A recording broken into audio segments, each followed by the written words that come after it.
All right, I am live.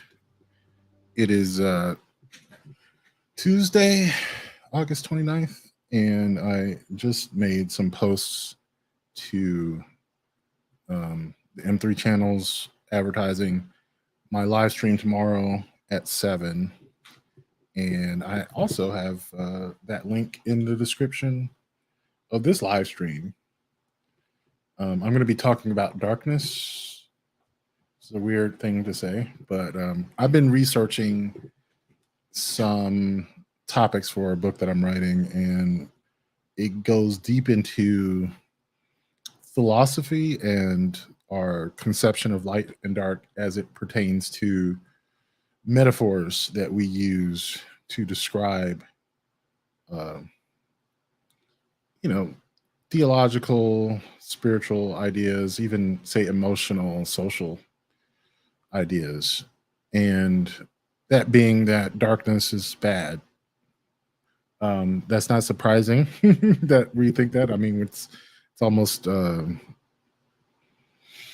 given in our society that darkness would be bad. But as you do the research, you recognize that when you look at Eastern philosophy and theology, that darkness is just a different situational awareness.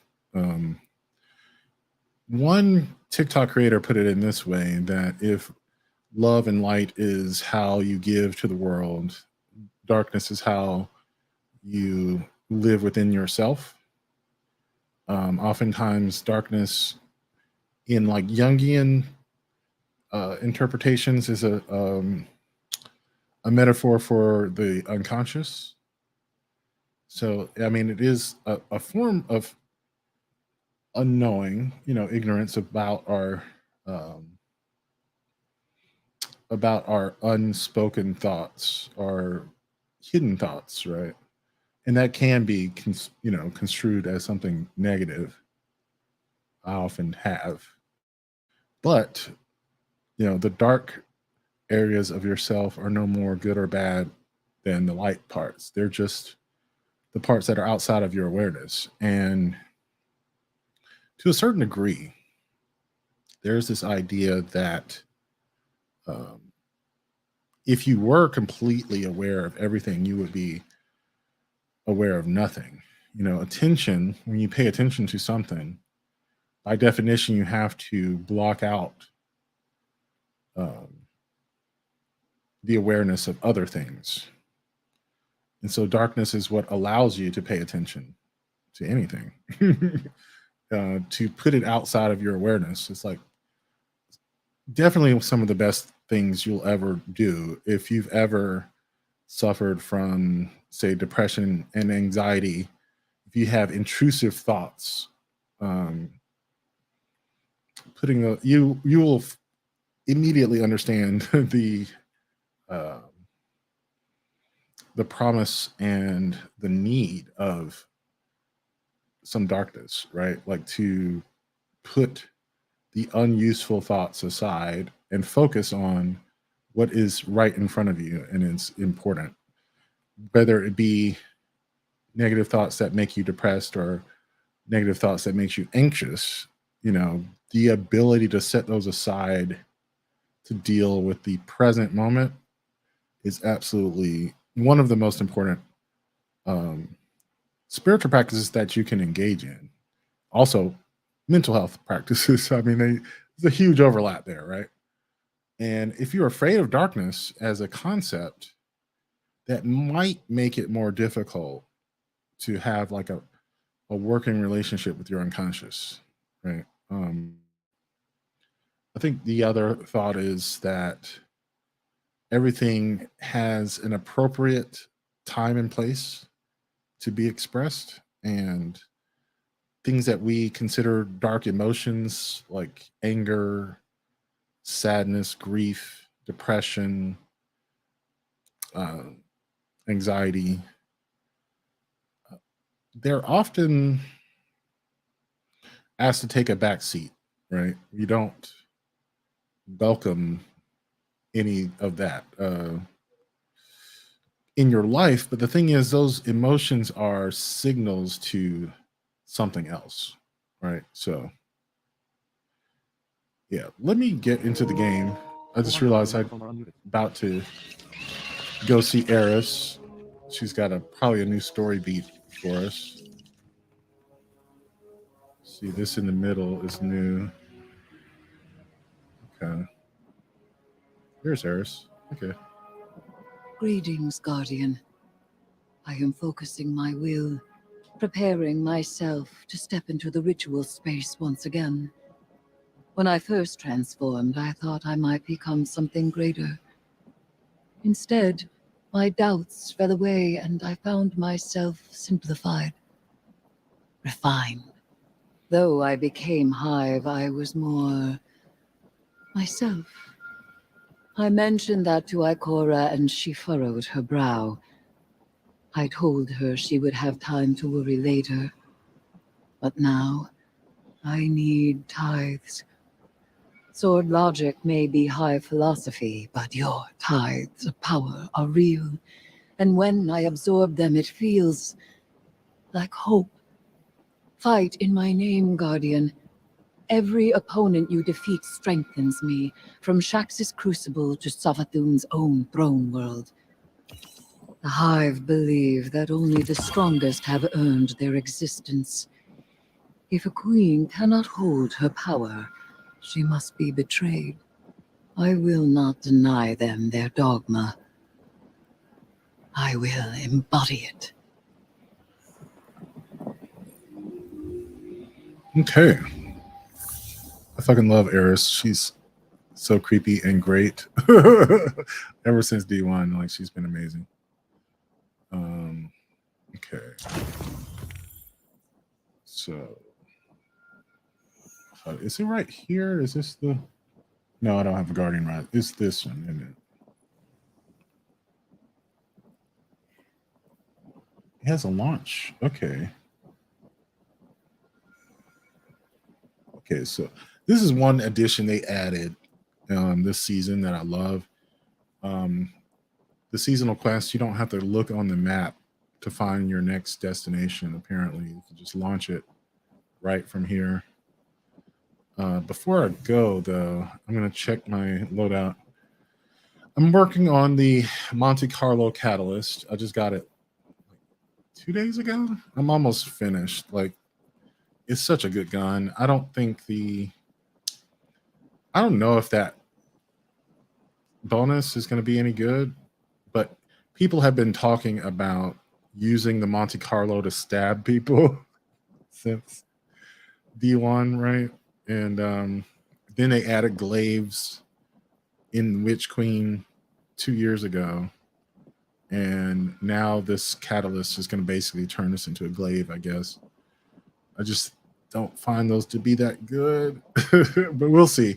Monte Carlo has really good damage, really good accuracy. It's just an overall good weapon. So the catalyst should help. Hopefully, it maybe bumps a stat or something. I don't know. Maybe. Okay, sword, submachine gun, trace rifle. Okay. Yeah, I can do a sword and a trace rifle, I guess. This trace rifle.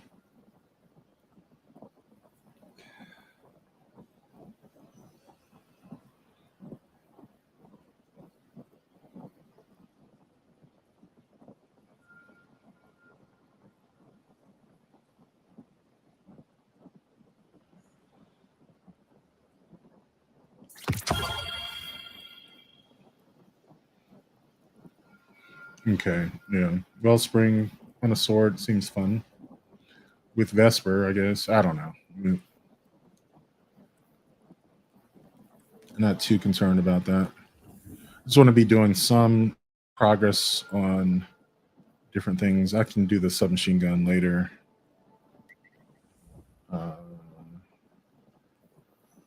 Make sure I have a loader on my arms. Yeah, I do. And I have the kinetic siphon. Yeah, I'm good to go. Okay.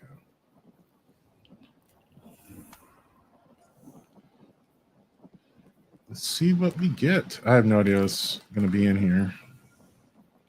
Probably something similar to the Altars of Summoning. So another topic that I'm going to bring up tomorrow on the live is going to be about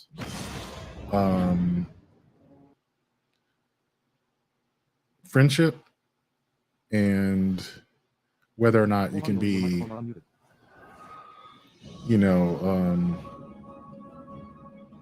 friends with people who are not in your, I guess, how do I say that? Say someone who has a healthy amount of unchecked privilege. Let's just say it like that, because it's not any particular group, but the video that I'm going to be presenting is specifically referencing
oh man, and I don't think I've ever just lost my internet connection in the middle of the stream.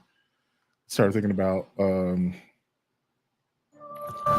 I'm gonna have to do if that happens on the live. But yeah, here you go.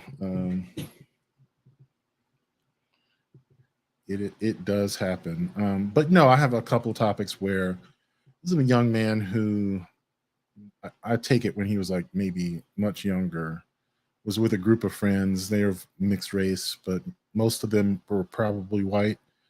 And I think a lot of black people have been in that situation when they were younger, where, you're all just friends and hanging out and you're young. So you do stupid things, and one of his friends stole something out of a store that they were in together. And his white friend was not aware of the fact that they were being followed by a plainclothed security guard who immediately, brought them up to talk about their shoplifting, and I think his friend was probably searched and the police were called, and he was quite upset about the whole situation. I think as any black person encounters a police officer, no matter how nice that person may be, we don't know that, right? Like, we don't know if we're going to get a Derek Chauvin showing up to the store. And I think his friend just saw the whole situation as funny. His fear was kind of hilarious because it's not his struggle, And here's the deal. I know plenty of white people who will take on that struggle and take on the interests of understanding privilege and intersectionality, and not trying to be a white savior, but also like being a real ally, a real, like, I say squad mate, like if shit goes down, like they actually have your back, like they got skin in the game and they actually understand, what's at stake. Because I think that's what really came down to it. Like, if you're friends, you're not going to put your friend in a situation deliberately threatening their life unless you just don't know that any encounter with police can be perceived, and rightly so, as something dangerous, right? So that's one of the topics, and that's I think an interesting one, because I don't think they're, like I said on previous videos, I'm mostly interested in topics that have ambiguous kind of outcomes. Yeah, here we go.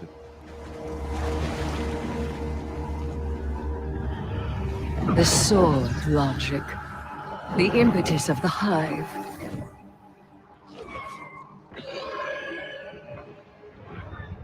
Oryx, the Taken King, brother to Savathun and Xivu Arath, sought whispers from the worms of fundament and dredged this truth from the deep. All things must prove their right to exist. The rest will die in terror. There is neither escape nor exemption. Simple, essential, beautiful to know. Oryx led his sisters down the bladed path.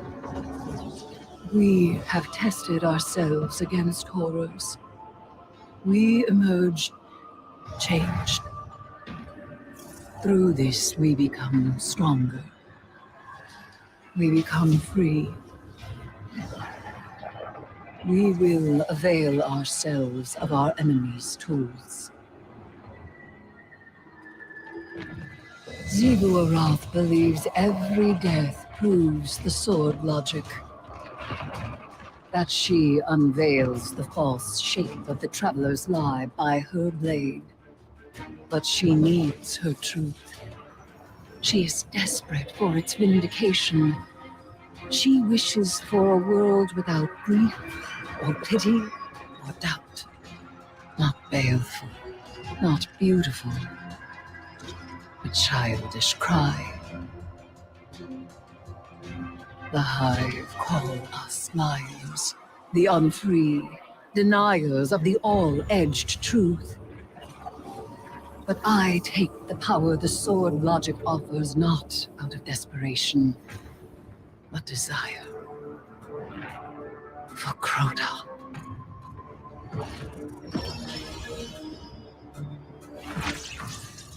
Oryx.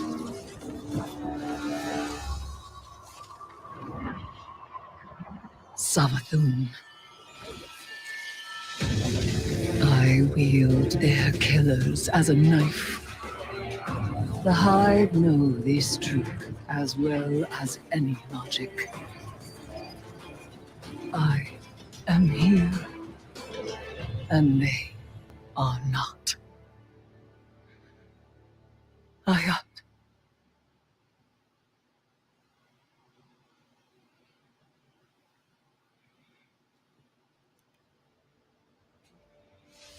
Super creepy and lovely. Let's see what we got.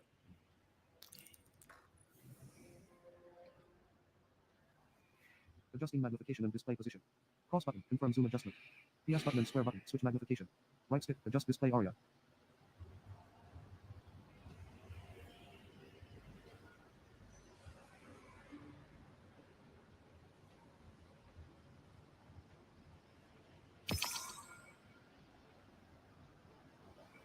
Okay. Attunement. Okay.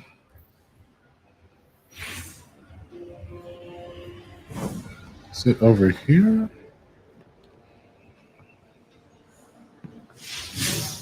No, this is over here.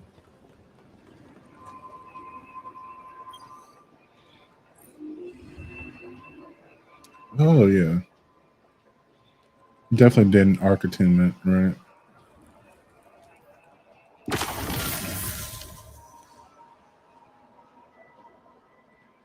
Okay.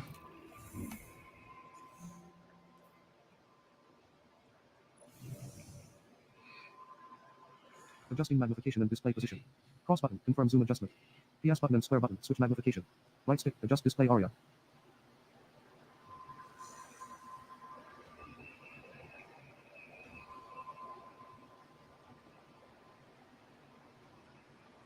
Oh, okay. Yeah, I can get that. All right. Yeah. So I think the first thing I'm just going to do is this right here. Is I'm filled with keys. And I guess I have to do this arc attunement. So let me go kill some enemies.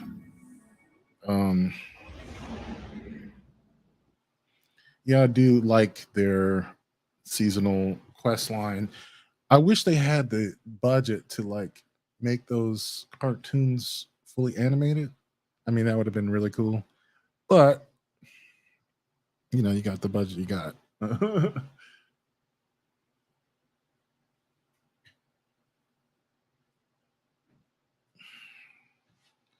So let me get into some of my podcasts that I listen to. One of which is the Bulwark. It's my political podcast that I like. They are a center left anti-Trump podcast, but definitely Republican. So we'll see. I'm Shirley Sykes. It is August 29th, 2020. But again, there's always so much going on. I mean, I am old enough to remember when in August nothing happened. Everybody waited until Labor Day, and then like everything starts on Labor Day. That's no longer the case. It's sort of like, remember when we used to have news cycles? They were actually like, yes, you have to have the 2 news cycles, the morning paper and the afternoon paper. No, there's no more news cycles. It's like all the time. Every 10 seconds is a new news cycle, and there are no downtimes in August. So we are very fortunate to be joined again by our friend David French, who is a columnist for the New York Times. How are you, David, first of all? I'm doing well. Thanks for having me back, Charlie. I appreciate it. Well, we have so much to talk about. I want to talk about the 14th Amendment, the belief that there's a deus ex machina, that the 14th Amendment is going to save us from Donald Trump. I want to talk about that tragic shooting out in California. I want to talk about the left-wing book banners and the reaction that we've gotten at the Bulwark to a really good piece by Kathy Young. But can we just start off by just at the top lines? Your thoughts about Mark Meadows' decision to testify? I think that came as a surprise. Mark Meadows, of course, has been indicted down in Georgia, and he wants to remove the case to federal court. And to the surprise of pretty much everybody, he actually took the witness stand yesterday.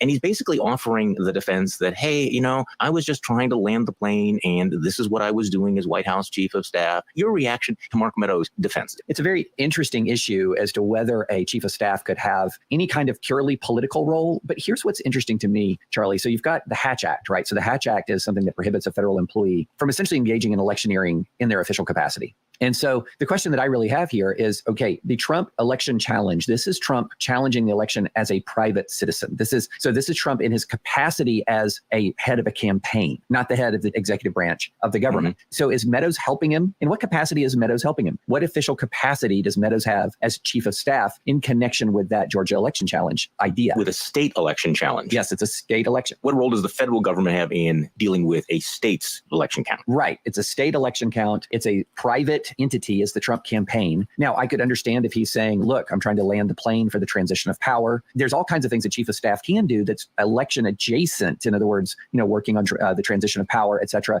I'm a little bit dubious of this claim that the chief of staff somehow becomes part of the law enforcement apparatus for the investigation of election fraud. Is that really what they do? I'm much more skeptical of that. Mm-hmm. Besides, part of this is kind of begging the question, because the real question is, were they just lying about all of this? Right, Charlie? That's the allegation here. The allegation here is they were just lying about all of this, that there was never any real foundation for the belief that they could win in Georgia, or they would win in Georgia, or all of this other stuff. And so part of it is that you kind of almost have to buy the defense premise in a way that says, oh, no, this was totally about election fraud. And look, one of the hats the president wears and one of the hats the presidency, the White House wears, is this law enforcement hat. And we're just totally engaged in this really good faith effort to root out election fraud out of the American system, et cetera, et cetera. No, that's not what was happening here. What was happening here was you had a candidate for president who was engaged in a berserk effort to overturn an election through an avalanche of lies. Now, that's not Mark Meadows' job description. That's not what he's there to do. So it's going to be very interesting to see how the judge responds to this. Interestingly enough, in a vacuum, sort of the Jeff Clark DOJ piece of this, well, yeah, the DOJ does actually have a role in dealing with investigating potential claims of election fraud or other illegality that would violate federal law. But that wasn't actually his role really at the DOJ.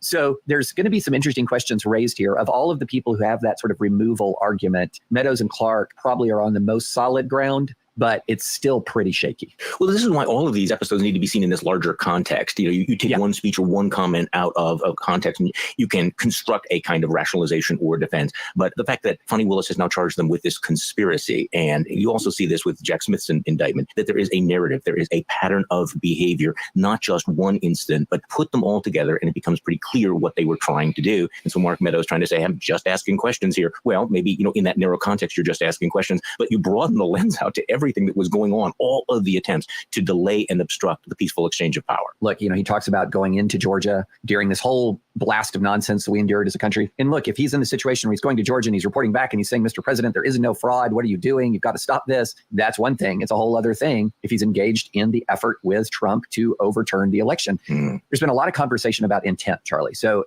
there's a couple of things I want to clear up about this intent piece. One, against all the wish casting you sometimes see from some folks that no, we don't actually have to prove that they knew what they were saying was false. No, you actually do have to prove these are elements of the crime. If you look at the crime, if you look at the jury instructions, et cetera, there is a criminal intent that you do have to prove. And then a lot of people throw their hands up in the air and they say, oh no, we have to prove criminal intent. How are we ever going to do this? I'm like, well, you do it like it's done in most criminal cases in the country. That proving intent is not sort of this hard extra bar for a prosecution. It's a totally normal part of a criminal prosecution to prove intent to a jury. And it is not the case that you get off scot-free just by looking at a jury and say, well, I didn't mean to do anything bad. That's not the get out of jail free card. The prosecution is going to be able to introduce evidence that essentially leaves a jury with no reasonable conclusion other than you knew what you were doing was wrong. You knew what you were saying was false. And that's why I think it's really important to look at sort of the totality of the whole thing. And that was one good thing about the indictment, the Georgia indictment. One of the most effective parts was how they raised that even before the election, there was this draft of an address that was going to talk about fraud. So, you had a plan locked into place. Now, that's not a big secret. I mean, he was talking about fraud before the election openly. But when you look at the totality of it all, you really realize that it's going to be very hard to make an argument to a jury that this was all genuine. And I think the totality of the national story is what makes it so hard to show that it's genuine. Because if all there was Georgia, Charlie, if all we were talking about was Georgia, that's close enough to say, well, maybe I had some really bad information and was operating on that. But no, I did not see one piece of a him really big last fraudulent week. puzzle that they were putting together. That's a new boss. Meanwhile, in a courtroom in Washington, D.C., Trump's lawyers had It's a tormentor. reported to me like a particularly bad day in court. Trump apparently is insisting that That's they try to cool. get the trial delayed, the Jack Smith trial delayed until I like 2026. tormentors, The judge except was when I have to not fight having it. him. Trump's lawyers obviously were doing what Trump wanted them to do and kind of humiliated themselves. And we now have a court date in early March, and Trump lashed out at both the prosecutor and the judge. And let me just read you his bleat. Deranged Jack Smith and his team of thugs who were caught going to the White House just prior to indicting the 45th president of the United States, an absolute no-no, I don't even know what that's about, have been working on this witch hunt for almost Sounded 3 like a years, but decided to bring it Taken- smack in the middle of crooked Joe Biden's political opponent's campaign against him. I think you can be sure that Trump himself wrote the tweet. Champion? Election interference, Oh. exclamation point. Today, a biased Trump-hating judge, all caps, gave me only a 2-month extension, just what our corrupt government wanted. Super Tuesday, I will appeal. So let's talk about this. March 4th, relatively early trial date. Judge not buying the Trump attempt to push this off past the presidential election. Donald Trump is saying he's going to appeal. So let's just start right there. My understanding, and I am not a lawyer here, David, is that he can't appeal those kinds of things. What is the state of play there? Yeah, that's a really good question. I'm not aware of any right of appeal of a trial date. Now, there are claims that you can make that would generate some rights of an immediate appeal in extreme circumstances. If you have, say, for example, some kind of evidence of judicial corruption, et cetera, et cetera. I'm not going to sit here and say that there's absolutely no way to get this in front of an appellate court. Routine procedural rulings from the district court do not generate rights of appeal. What tends to happen in criminal cases is that if you believe that your defense has been prejudiced by district court decisions, after conviction, that becomes part of an appeal. So in other words, if there's an evidentiary ruling, for example, or there's another ruling that you think was prejudicial to your defense, those become elements of an appeal after the case has been decided at the district court level. Okay, let's just step back for a moment, because there's a school of thought that thinks that every time that Donald Trump has to do a perp walk or be arraigned or have his mugshot taken, that this actually helps him, makes him stronger. There's another school of thinking that says, wait, somebody charged with 91 felonies who's going to be in and out of court all 2024. You look at the schedule for next year, and I mean, he will be in court. This is very, very time consuming, isn't it? I mean, you have multiple felony cases. They're all at least scheduled to take place, as well as the E. Jean Carroll defamation lawsuit in early 2024, which would seem, David, to be a little problematic to run for president of the United States while you are in court. So where do you come down? You know, all of this is helping Donald Trump, or 2024 is going to be just a complete train wreck? Oh, well, I come down completely on the side of 2024 is going to be a complete train wreck. Okay. Going into the 2020 election season, I thought this is going to be unbelievable. And it was so much worse than I thought it was going to be.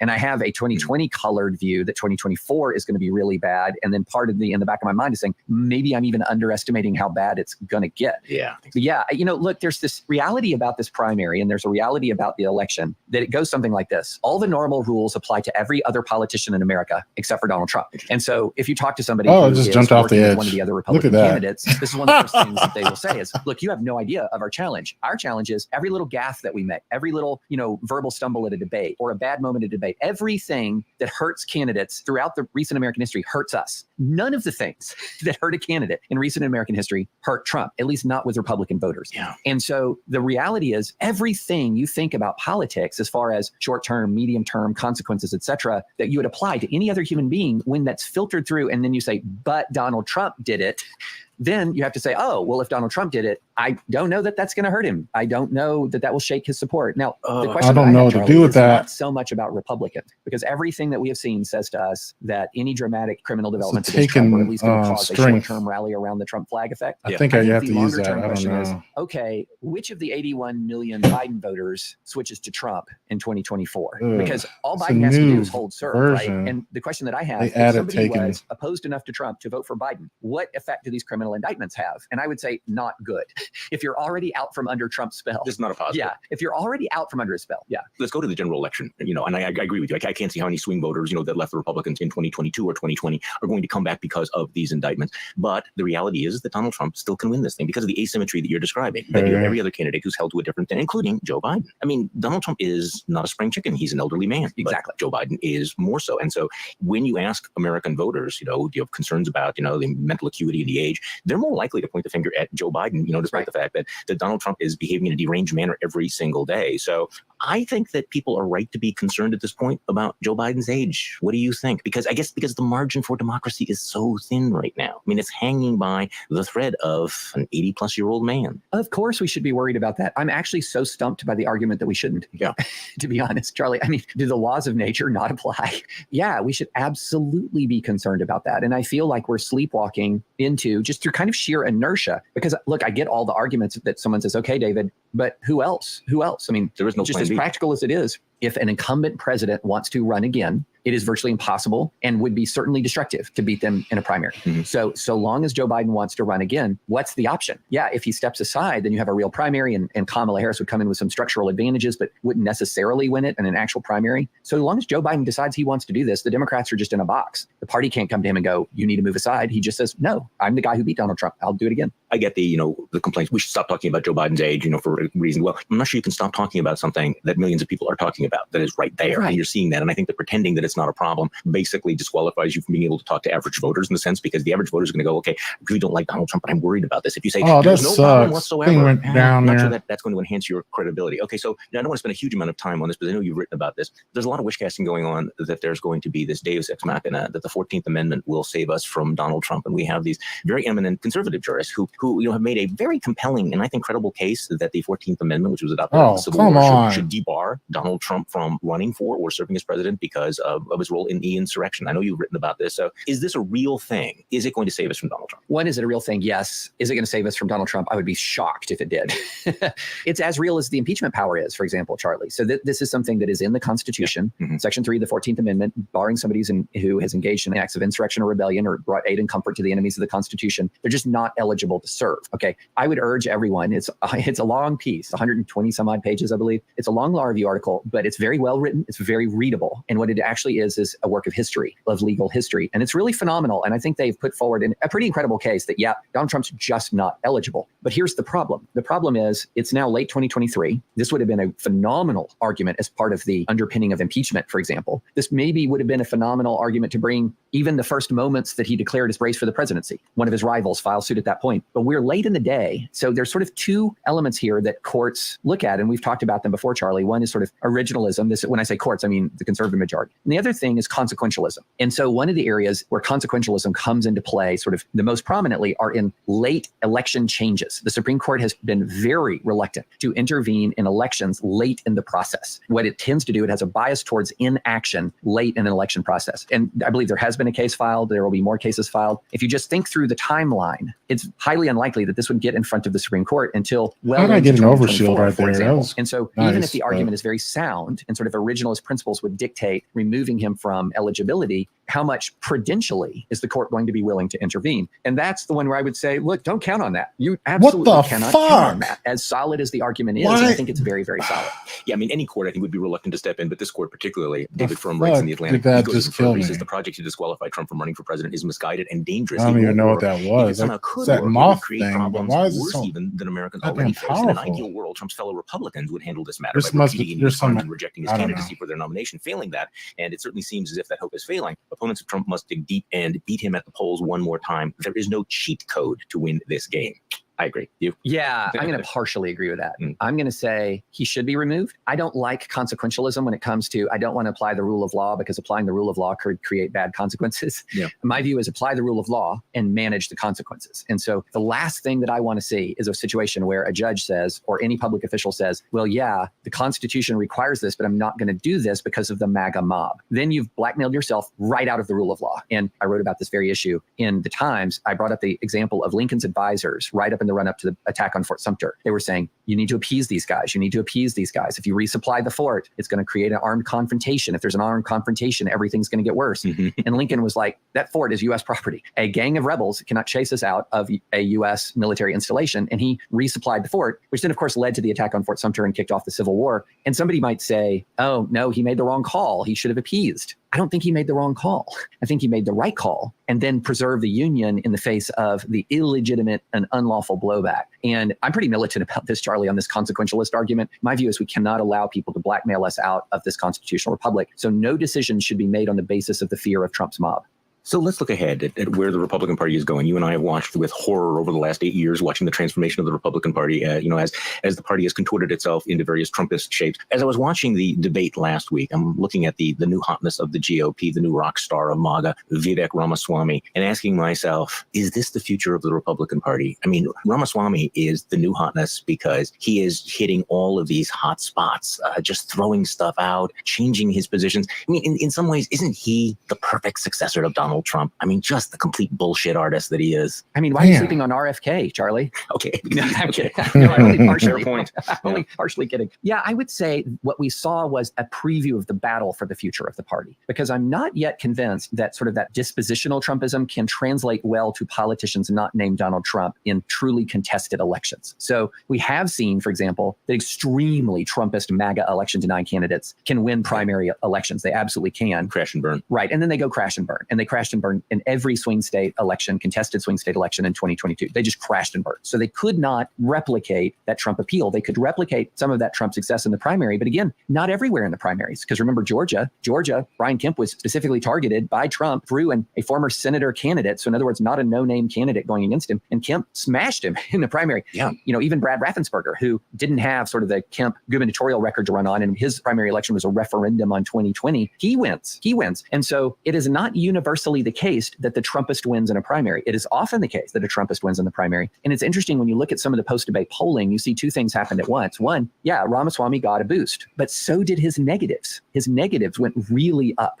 And so I think what we saw, Charlie, was a preview of the future. It was, in this sense, it wasn't the future that Vivek is definitely the heir. It's, you saw how the battle will play out to be the heir of Trump. And look, I've had my issues with Nikki Haley. Lord knows I've had my issues with Nikki Haley. But watching her dismantle him and basically call BS on the whole shtick when it came to foreign policy was a pretty beautiful thing to see, I've got to say. Well, and he's out today making fun of her name, Right. which is interesting coming from him. And of course, he even misspells it. But once again, what does he think that this is what Donald Trump would do? That he has to come up with the juvenile ethnic insults? That somehow that's going to be the key to unlocking MAGA support? But what's interesting, Charlie, where is he really making his progress? He really seems to be making his progress, not eating into Trump support, but eating into DeSantis' support. Mm-hmm. And so in some ways, what he's proving is that he's a better avatar of MAGA than DeSantis is. DeSantis had one sort of play and bet as to what it would mean to be the heir of MAGA. And it is, I'm going to give them authoritarian policy, and I'm going to give them authoritarian policy, just good and hard. And Vivek is like, no, I'm going to give them the show. Yeah. It's the say whatever The needs to be Blade said in Barrage, the that was pretty moment. cool. It's the over-the-top personality. It's the show. And right now, the show is kind of gaining on the authoritarianism, because I've written about this. We've talked about this. You cannot analyze Trumpism without the show. If all you're thinking about is how angry Trump is or how populist he is, whatever this or that policy he might pursue, you can't forget the show that he's entertaining to his fans. And Vivek is bringing a show, and Ron DeSantis is definitely not. Definitely. Okay, so I want to switch gears a little bit because I really wanted to get your take on all of this. We had a piece yesterday in the Bulwark by Kathy Young about this new PEN America study, Booklash, Literary Freedom, Online Outrage, and the Language of Harm. And basically, it's taking on the book banners of the left. And again, PEN America is not a right-wing organization in any way whatsoever. No. What's interesting to me, and again, they're talking about, all of the efforts to shut down authors who, have written about people of different ethnic backgrounds or because they've tweeted something, the revision of books. And there's been this debate, should we take this seriously or not? And PEN America has decided to do it. And they acknowledge that, okay, this, takes place at a time of this authoritarian attack from the right. And they write, let me just read you this paragraph. In the face of the broader government-led assault on freedom, some may question whether debates over offense or cultural trespass are a distraction, but it is precisely this context that makes the conversation so essential. Subjective arguments that books are dangerous or harmful and thus should be removed from circulation are easily weaponized to achieve censorship in service of different political goals. At a time when right-wing activists and politicians have used the machinery of government to pass laws that target the circulation of ideas and information, to suppress history, erase identities, and ban books, it is critical that those fighting for the freedom to read stand against such pretextual evaluations. And I guess the heart of their argument is we can't fight the illiberalism of the right, which is being weaponized by these Republicans, without also addressing the illiberalism of the left. I have to tell you, I found it bothersome, some of the reaction that we got from our progressive friends who made two cases like, oh, this is not really a problem because what you're talking about, this illiberalism is not government state action. And this is just the marketplace at work, so there's no problem. And that the only illiberalism we should worry about is right-wing illiberalism. So, David, I know that you have dealt with all of this, but it's concerning to me, the reluctance to deal with the book banning, book burning on the left, as if it doesn't exist, where it's not a problem at all. Yeah, for we my can walk and chew deck. gum at the same time here, Charlie. Right. We can say the Ron DeSantis attack on the First Amendment in Florida is terrible, full stop, should be opposed. And I Is used being one of my opposed. witch I mean, keys. He's one of Cool. the most enjoined governors in America when it comes to court orders blocking enforcement of his laws, from his Stop Woke Act to his social media law, etc. You can say there is right-wing authoritarianism and it's dangerous and it should be opposed. And you can also say, look, there's both left-wing government violations of the First Amendment. And I can point you to chapter and verse of things that have happened in California. In many ways, Gavin Hey, Newsom I'm is going kind to of a progressive Quagmire. doppelganger of Ron DeSantis. New notification. All audio and your microphone are unmuted. Isn't that one of the areas of the throne world? I don't know where I'm going. Let's see. New notification. Microphone muted. Let's see where this takes me. All audio is unmuted. Your microphone is still muted. Okay. Is this it? Yeah, that's it.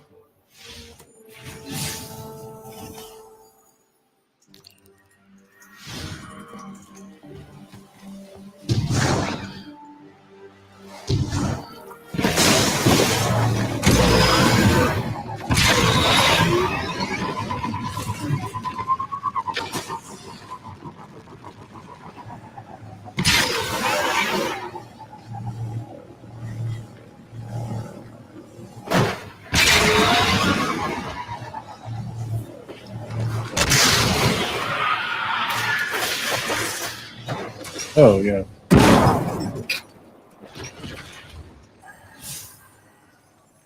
Figure out where I'm going here.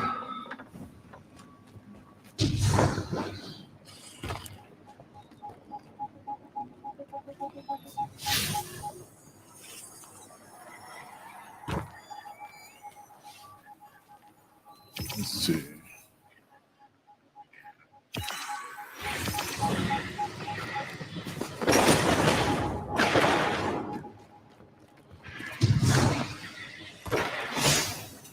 Okay.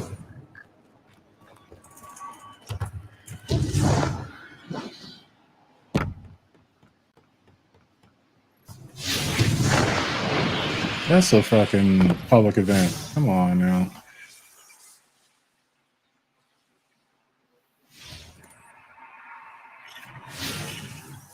Hold up. It might be right here. Is this it?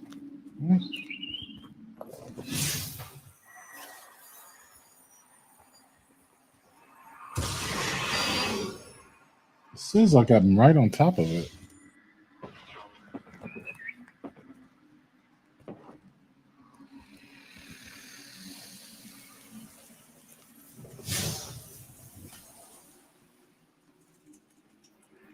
Okay. Adjusting magnification. Adjusting magnification and display position. Cross button. Confirm zoom adjustment. PS button and square button. Switch mag. Can automatically adjust the zoom display area on this screen.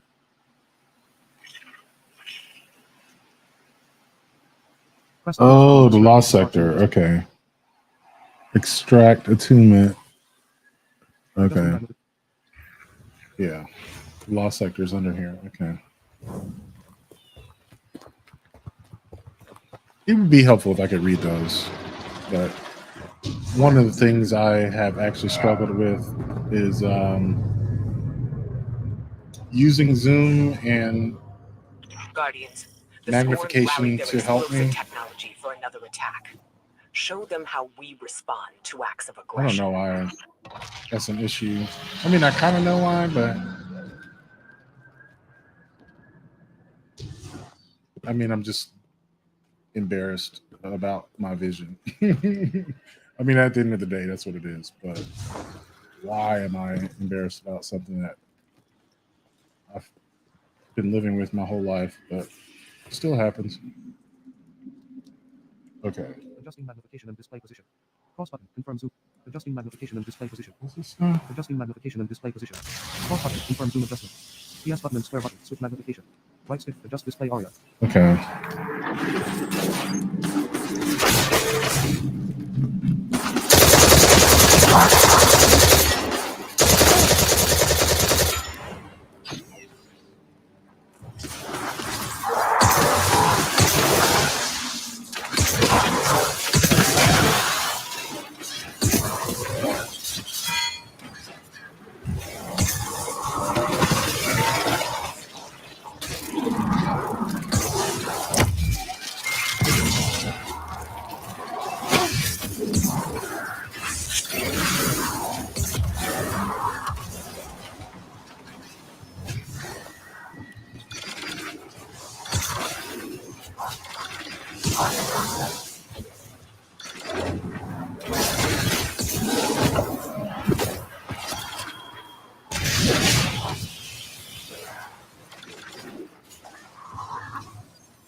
Okay.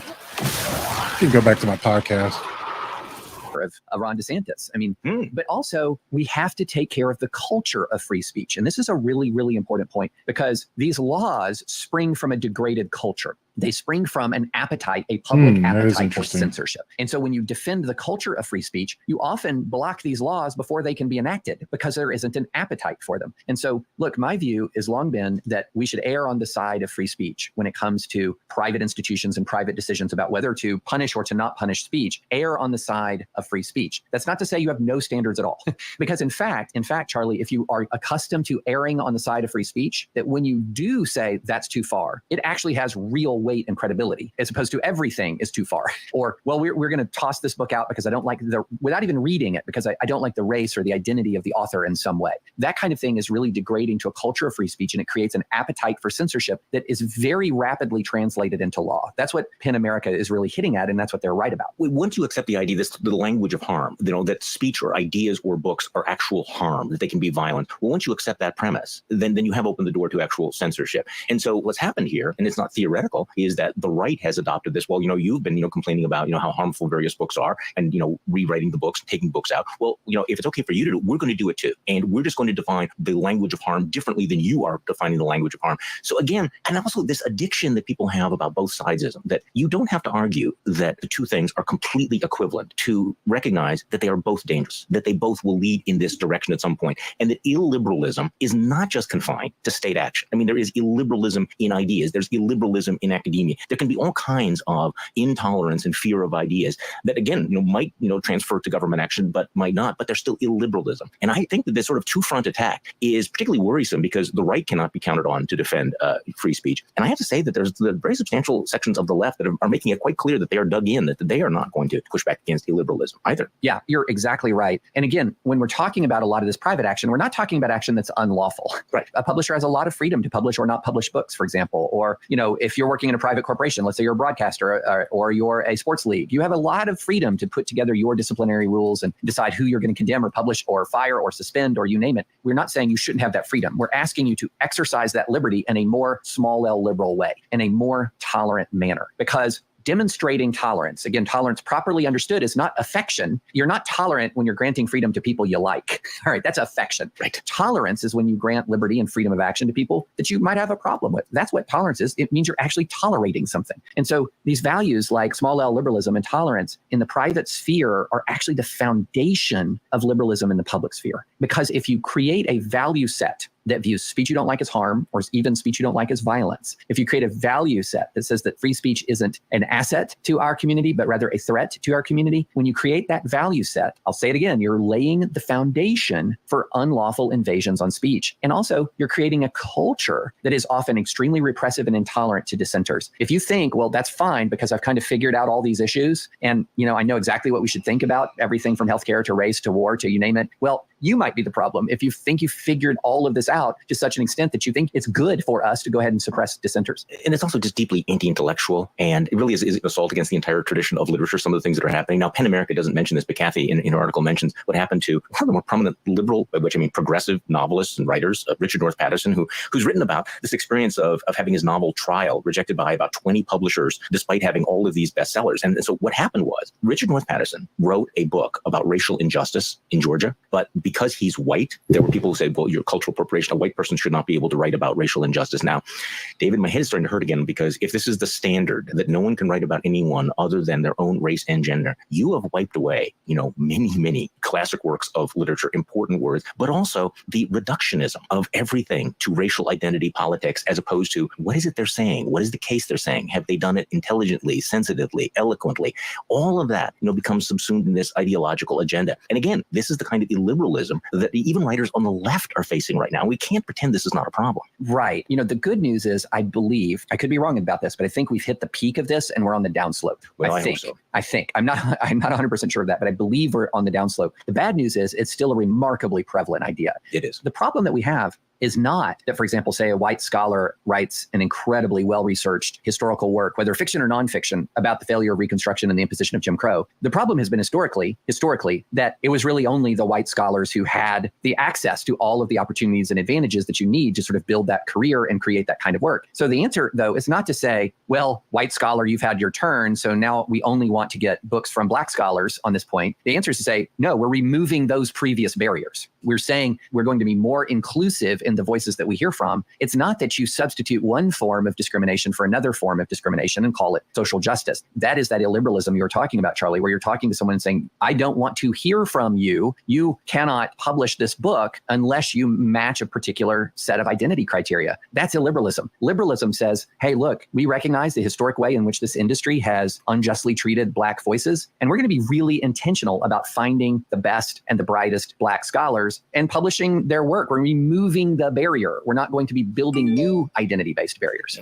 And we also need to acknowledge that there are certain ideas and words that can, in fact, be dangerous. You had a very, very powerful column last week. Political Christianity Has Claws. This was the column about the murder of Laura Ann Carlton, the owner of the clothing business in Lake Arrowhead, California, who was shot dead by a guy who tore down a pride flag that was hanging in front of her shop, yelled homophobic slurs at her. And you wrote in, that what was really sort of chilling about this was that, and again, his social media account filled with, anti-gay stuff, mixed in with the account strident anti-LGBT LGBT rhetoric and conspiracy theories were posts endorsing Christianity, including some that would otherwise suggest compassionate heart. The account we posted, for instance, a post that read, "When your heart is hurting and you have nothing left to pray, speak the name of Jesus. When his tears fall and no one else can see, whisper his name." And then this guy goes on and he murders someone for having a pride flag. So again, this is how ideas just can take these weird, toxic, violent, tragic turns. Yeah, it's dark out there, Charlie, when it comes to many of the ideas coming from, in particular, the new right. And here's a weird thing. In many ways, the entire creation of this concept called cancel culture has been a gift to them. And here's how it's been a gift to them. You see it, and I know you see it, we see it all the time. Somebody will suddenly start openly flirting with ethno-nationalism, for example, or saying out loud some of the things that they've only said in private, or some of the things they've said in private now spilling out into the public. And it's gross racism. It's gross anti-LGBT rhetoric, you name it. And what happens the instant you say, this is wrong? They say, it's cancel culture, it's cancel culture, it's cancel culture. And a lot of people on the right, as soon as they hear that somebody's under fire for what they've said after these last several years, they reflexively defend. Yeah. And look, this is the whole phenomenon of crying wolf, right? When you go after people for illegitimate reasons, you harden people to the point where when you have a legitimate case to make, nobody wants to hear it, right? And this is a huge problem because it is, as I said earlier in the conversation, there are lines, right? There should be lines that if you're running a private institution, that you're going to say, look, we're open to free speech, but there are lines we don't cross. I think private institutions absolutely can and should do that. They should be broadly tolerant. So when you do draw the lines, they have real credibility to do it. But when you're broadly intolerant, and when you're characterized by intolerance and you're characterized by censorship, it doesn't take long for your critics to just tune you out. Boy, I remember this really distinctly, back in 2015 and 2016 when, this new right was rising in. And I tried to make the case, look, these guys are really, raw racist. This is white nationalism. And the reaction that I got from so many people on the right was, look, they have been accusing us of being racist for 20 years. They accused Mitt Romney of being a racist. They accused George W. Bush of being a racist. The term, which was once kind of a nuclear bomb, was so common that it sort of generated this collective shrug. So that when the real thing came, and I can't stress how true this is, when the real thing walks through the door and you say, look what this is, people go, yeah, I've heard that before. Same old, same old. Like, no, this is different. So you have to establish this level of tolerance to say, okay, here is something that is absolutely intolerable. Yes. This is the danger of labeling everything out there as Jim Crow and racist. When you actually have something that's toxic, it's hard to get people to acknowledge. I mean, they should anyway, but this is just the reality. Here's the perfect example, and going back to 2016, because Charlie, you and I have the exact same experience. I remember getting in an exchange on Twitter with somebody who was coming after me for being pretty aggressively against the new right. We much more called them the alt-right then. I know the new right and alt-right are not exactly the same thing, but there's a big overlap in the Venn diagram. And I said, for one thing, they're racist. Immediately, I was at a disadvantage as soon as I used that word in the conversation, because then immediately that's what people have been saying for so long. And what I had to do was I actually had to try to regain ground in the conversation to get him to listen to me again. Because as soon as I said the R word, he tuned me out. He said, oh, okay. Like Mitt Romney, as you were saying, like Mitt Romney was racist, like George W. Bush was racist. No, this is, and I was able to explain the actual things that were said. And slowly we started to make progress again in the conversation. But you're 100% right. I like to protect speech because words matter so much. But because words matter so much, when you are exercising your right to speak, choose your words carefully. Don't be given to hyperbole, because if you're given to hyperbole, when the real challenge and crisis comes, who's listening to you? And I think we've all lived through all of that. David French, thank you so much. Appreciate so much coming back on the Bulwark podcast. Well, thanks so much, Charlie. I have a great time as always. And thank you all for listening. I'm Charlie Sykes. We will be back tomorrow. We'll do this all over again. Yeah. Some of that I disagree with. I mean, like I said, it is a conservative podcast, which I find somewhat comforting in the sense that I have wanted to look at conservative media to get an idea of disparate points of view Cross button, confirm zoom adjustment. and different ways of thinking. Magnification. Right stick, adjust display area. Okay.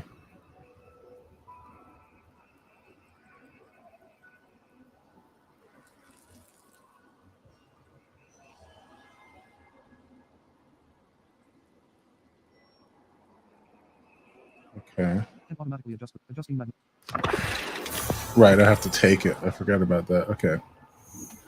So now I have the bounty. adjusting magnification and display position. Cross button. confirm zoom Defeat adjustment. combatants with arc Cross button, square button, weapons. switch magnification. Right stick, adjust display area. You are in the system.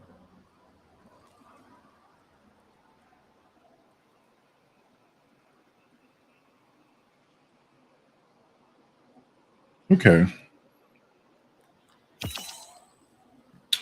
So right now there is a bonus in Gambit. And let me check.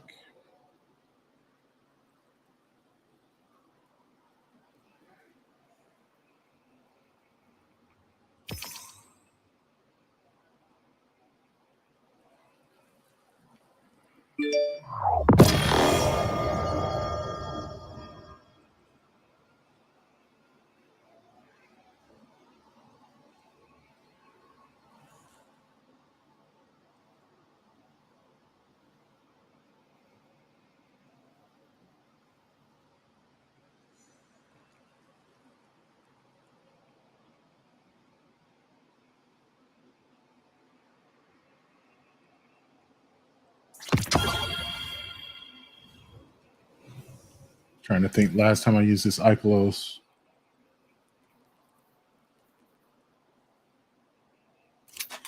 Yeah, it's been a while.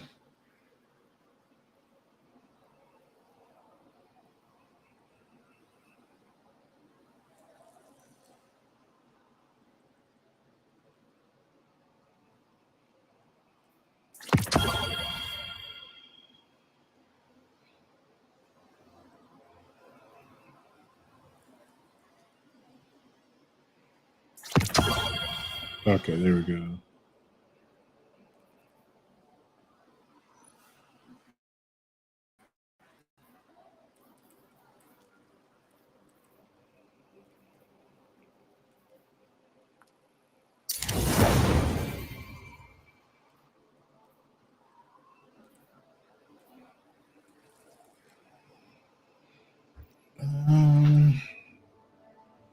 I mean, I could always use that too, but I need to do arc weapons. So,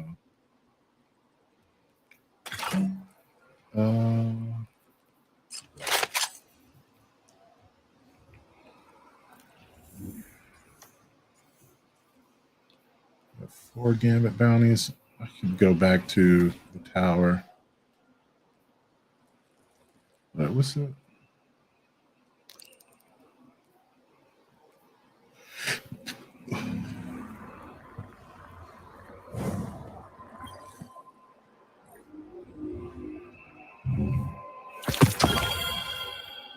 Okay. What was that? It must have been a heavy. Yeah. Okay, so I could claim a weapon now, and I think it would be deep sight, right? No. So I'm not going to do that. Could claim up to 5 weapons, but I've seen how bad the turnover is there. Like, it's not a good idea. All right, so it's likely I'll get some sort of upgrade that'll make another beach site drop from that table. That's what happened last week, and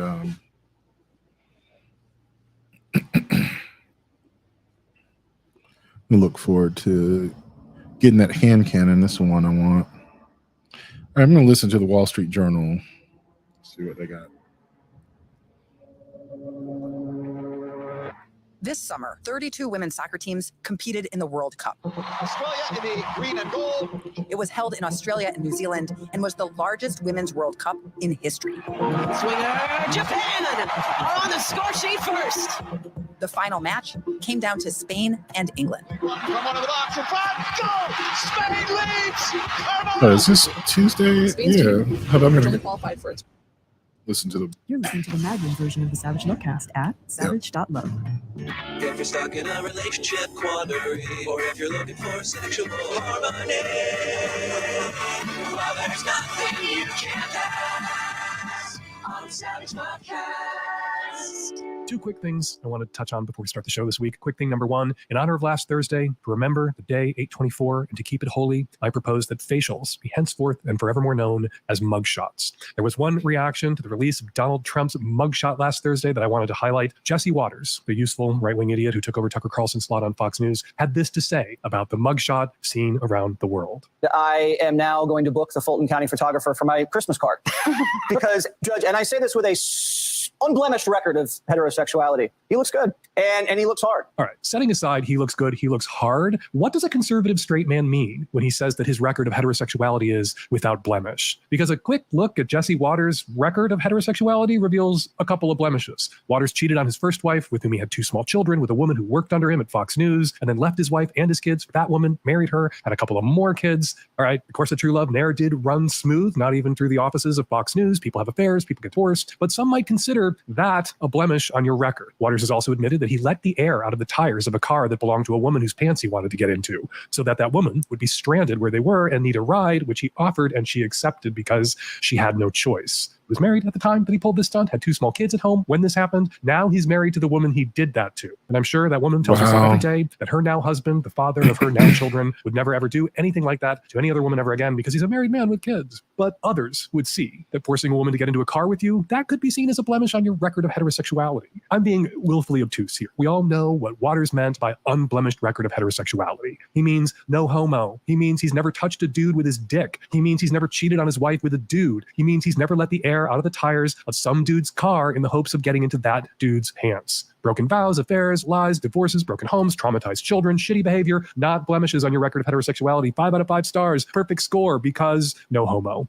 You know, it would be nice to live in a world where claims of an unblemished record of heterosexuality were grounded not in what you haven't done with or to all the men you were never attracted to and never dated and never married, but what you have done with and to all the women you were attracted to and did date and have married. For us gay guys, hearing Jesse Waters say that carried a little special, extra ironic charge, because there's a funny thing about straight guys who claim to have unblemished records of heterosexuality, and that funny thing is that gay men have heard straight men before Jesse Waters make that claim. Sometimes those exact same words have come out of their mouths right before our dicks went into them. A straight man will tell you about his unblemished record of heterosexuality right before drunkenly begging you to blemish his ass. So this kind of no homo has a sort of homo vibe. Now, I'm not saying that this was the case this time. I am not saying Jesse Waters is a messy, cock-hungry closet case. He's no Matt Schlapp. The man-ass Waters is interested in is Trump's. And the fear necessitating that no homo, that assertion of an unblemished record, the fear is that as he shoves his tongue deeper and deeper into Donald Trump's ass, at some point it's going to meet up with Tucker Carlson's tongue or Sean Hannity's tongue, which are in there already, and that there might be something a little gay about their tongues touching in Donald Trump's ass. So a no homo is needed before going in. Quick thing number 2, Riverdale. Not a TV show I follow, not a TV show I watch. If it's not a show you watch, all you need to know is that it's a noirish, dimly lit update on the Archie comics universe, focused as the comic books have been since 1941 on the love triangle between Archie, Betty, and Veronica. The actor KJ Apa, who plays Archie, looks so much like my middle school crush, a kid named Alfie, that I'm not sure it's even legal for me to look at KJ Apa, but I've had to look at him a lot. I don't watch the show, but shirtless pictures of Apa are constantly hitting gay news websites because shirtless straight actors with abs are gay news. And so I've seen his photo once in a while. And every time I see his photo, I think, oh, is Riverdale still on? And it's not anymore. Series finale aired last week, and shocker, the love triangle between Archie, Betty, and Veronica concluded in a very modern way. During a flash forward to Betty on her deathbed in her 80s, we are then flashed back to Riverdale High 37 years earlier, and we learn that Archie, Betty, and Veronica wound up in a poly quad with Jughead. It started innocently enough with the 4 of us going on double dates, me and Archie, Jughead, and Veronica, and then it kind of naturally evolved from there.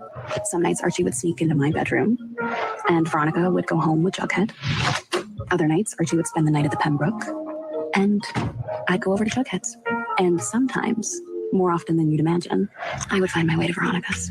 Archie, for the record, never went home with Jughead. This was a 4-way relationship without 4 ways. The New York Post reports that fans of Riverdale were outraged. Riverdale introduced murder into the relentlessly sunny, cheerful, low-stakes Archie comics universe way back in season 1. But polyamory at the end of season 7, fans not having it. Also outraged, advocates of polyamory. Brett Chamberlain, executive director of OPEN, the Organization for Polyamory and Ethical Non-Monogamous Relationships, told TMZ it's frustrating that Riverdale used its character's non-monogamous relationship as a, quote, shocking twist rather than engaging with an authentic portrayal tale of non-monogamy. Or hashtag our culture is not your plot twist. I can see why fans are outraged. Not resolving a love triangle at the end of a 7-season-long show about a love triangle, not as bad as making Bran king at the end of Game of Thrones, but a cop-out. I wasn't a Riverdale fan, but Riverdale fans, like advocates of polyamory, deserved better. Magnum subs, Savage Love Live, my Zoom show where I answer your questions live and hang out with Nancy and the tech-savvy at-risk youth. Our next Savage Love Live is coming up this Thursday, August 31st, 12 noon Pacific. Grab a Magnum sub for just $8 right now at savage.love/subscribe. If you'd like to join us and you're not already a Magnum sub, you'll get Savage Love Live and all the other extras that come along with being my sub if you subscribe now. All right, coming up on today's show, tons of your Q's, lots of my A's, and on the Magnum Savage Lovecast, sex therapist Claire Perlman joins me, talk threesomes, and more. All that coming up on today's show. Hey, Dan, Nancy, and the tech-savvy at-risk youth. I'm a late 20s queer trans man calling from Canada. I started a new job a few months ago, and I have a coworker who I feel uncomfortable with. He's a new Canadian around my age from a very male-dominated society. He says some really misogynistic things around me, but he also sometimes stares at me while I'm working and finds reasons to put his hands on me, like on my arms, my shoulders, my back, and twice my belly and once my butt. And he'll make comments to me like, oh, you have a cute baby face, or you have a nice firm belly, or I like the way you trim your beard, followed up with, that's why you get all the girls. Even though I've tried to explain that I have a non-binary partner and I'm decently queer presenting, I was never really trying to keep that a secret. However, I'm not out as trans to any of the people that I work with because I'm not comfortable and I'm far enough into my transition that no one would guess. So my theory about this coworker is that he's into me and he's closeted. I think that the fact that there's a strong cultural expectation of marrying a woman makes him resent women more, and that's why he makes these kind of comments about why the only reason he wants a wife is so that she can obey him. So I'm pretty uncomfortable. Unfortunately, my supervisor is a misogynist as well. He straight up told me that he prefers to hire men, so I can't go to him. Any advice on how to handle this situation would be greatly appreciated. You in danger, girl. And this is me affirming your gender identity, because you in danger, girl, that is something I say to my queer male friends, and my queer male friends say to me. I am recognizing you as a fellow guy when I say you in danger, girl, quoting Whoopi Goldberg from Ghost. This sounds like a potentially explosive situation. I understand why you choose to be stealth in a situation like this. And I understand that a lot of people take jobs that they have no choice but to take, and then sometimes have to be closeted about certain aspects of who they are sexually, who they are when it comes to gender identity, what their history with gender might be, who they are politically. There are people who vote for Joe Biden, who voted for Joe Biden, who are going to vote for him again, who work in very red places, who wouldn't want their coworkers to know that they voted Democratic. But it's a dangerous, volatile situation that you find yourself in, to be on the receiving end of the kind of attentions you're getting from this guy, this misogynistic guy from a culture that, you know, where women are sequestered. There's a lot of situational homosexuality in those cultures. I don't think just because he's paying this kind of unwanted, unwelcome, creepy ass attention to you means that he's necessarily gay, but it could mean that he is capable of enjoying sex between men. I went to Egypt once 30 years ago with my then boyfriend. We spent a month traveling in Egypt. We got hit on so much by people who we did not think were gay. It was a culture, you know, cultures where women are locked away, a lot of situational homosexuality, as in places where there are no women available, prisons, pirate ships, English boarding schools. And the moment this person, you know, I worked with somebody like this a million years ago who was straight and very masculine and invested in being straight and a bro, who then cornered me in a basement and made a move on me in this restaurant where we worked. And I was out and gay. And then after I shut it down because I wasn't interested, especially in he was hot, but I wasn't interested in his energy, which was creepy and desperate and closeted. He was not able to be in the same room with me without treating me like shit, without being awful to me, because I knew who he was. I worry that you may find yourself in a similar situation here where this guy makes a move on you, more of a move, bigger moves than he's already making on you. And you're not out, you're not able to be out, you work with a bunch of misogynists, and it just sounds like a dangerous place. And if you have the ability, the opportunity to get out of there, to get a job someplace else, it doesn't have to be a place where you're out as trans. You can be a man, and transitioning can be something that you did in the past, and you don't have to identify as trans and disclose the fact that you're a trans man. You can live in the world as a man. But just listening to your call, I just began to feel so worried for you and your safety in this environment where your supervisor hates women and is a misogynist, and this guy who's your coworker, who's touching you, touching your body, is a misogynist and may be gay and deeply conflicted about that. I guarantee you that if he is gay and a fucked up misogynist, he is deeply conflicted about the gay shit, and you may bear the brunt of his self-hatred, his externalized, weaponized self-hatred. He makes a pass at you and you shut it the fuck down. And then who are you going to go to in your workplace for support? I mean, maybe your supervisor would fire him for being gay. Misogynists and homophobes. Homophobia is misogyny's snotty-nosed little brother. If your supervisor hates women, probably hates gay men too. And if this guy outs himself as gay or situationally homosexual, that may be enough to get his ass fired by your supervisor. You could leverage your supervisor's presumed homophobia to get him the fuck out of there and make your workplace a tiny bit safer. I think the best advice for you is, if you have the option to find yourself a new fucking job, start making a plan and pulling together a resume so you can get the fuck out of there, I think for your own safety and sanity, that's what you should do. It's not what you should have to do. No one should have to live in a world where there are workplaces like this, and no one should have to endure a workplace like this. But some way, the only solution to a workplace like this is getting the fuck out of that workplace and into a new one. Hey Dan, late 20s, cishet male living in Europe. During my late teens, I discovered I have kink for anal play, and since then, I've been watching progressively more anal porn, to the point that most of the porn I watch nowadays is anal. For about a year now, I've been single after a relationship that had anal sex on the menu. We didn't always have specifically anal sex, but some kind of anal play was a usual part of the sex.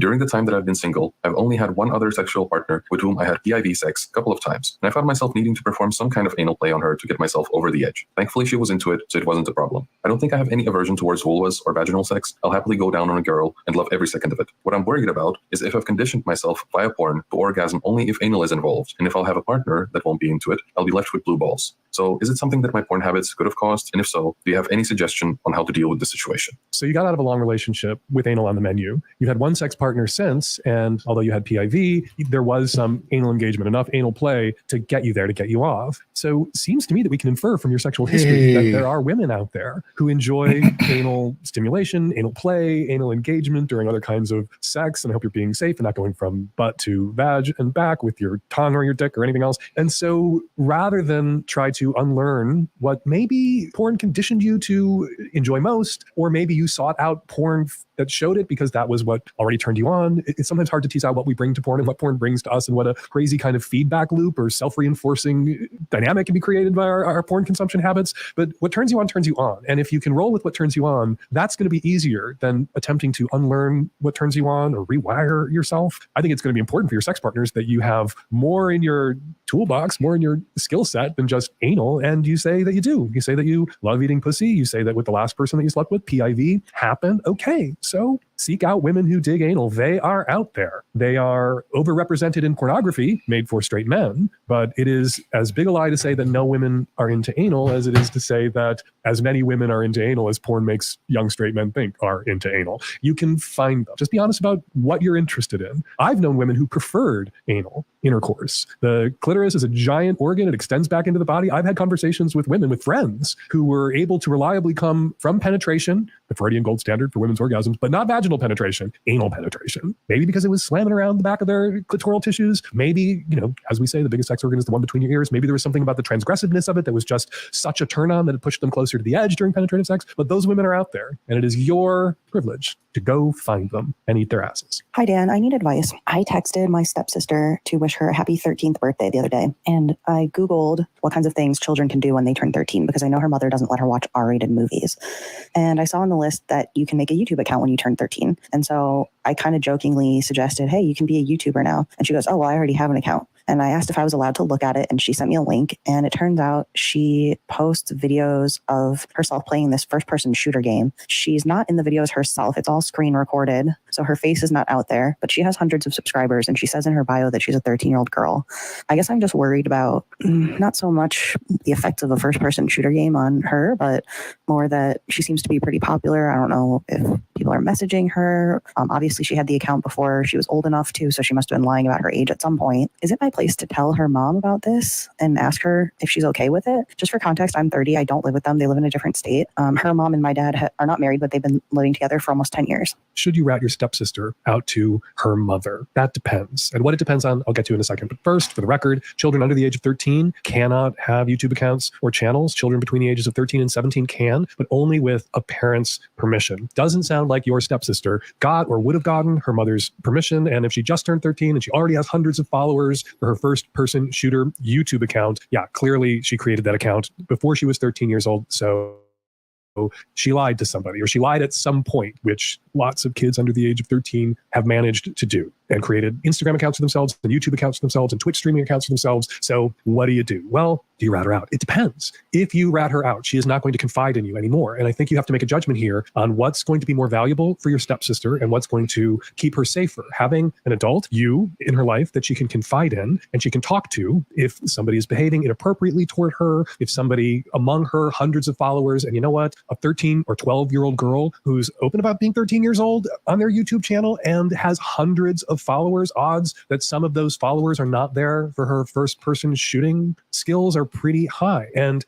it might be good if she had someone in her life that she could go to if there was something happening, someone saying something to her, someone asking something of her that was inappropriate. She might need that trusted adult who's not her mom, who's not going to take her phone and her computer away or make her home life insanely unpleasant. Are you that person? You say that you spoke to your stepsister on her birthday.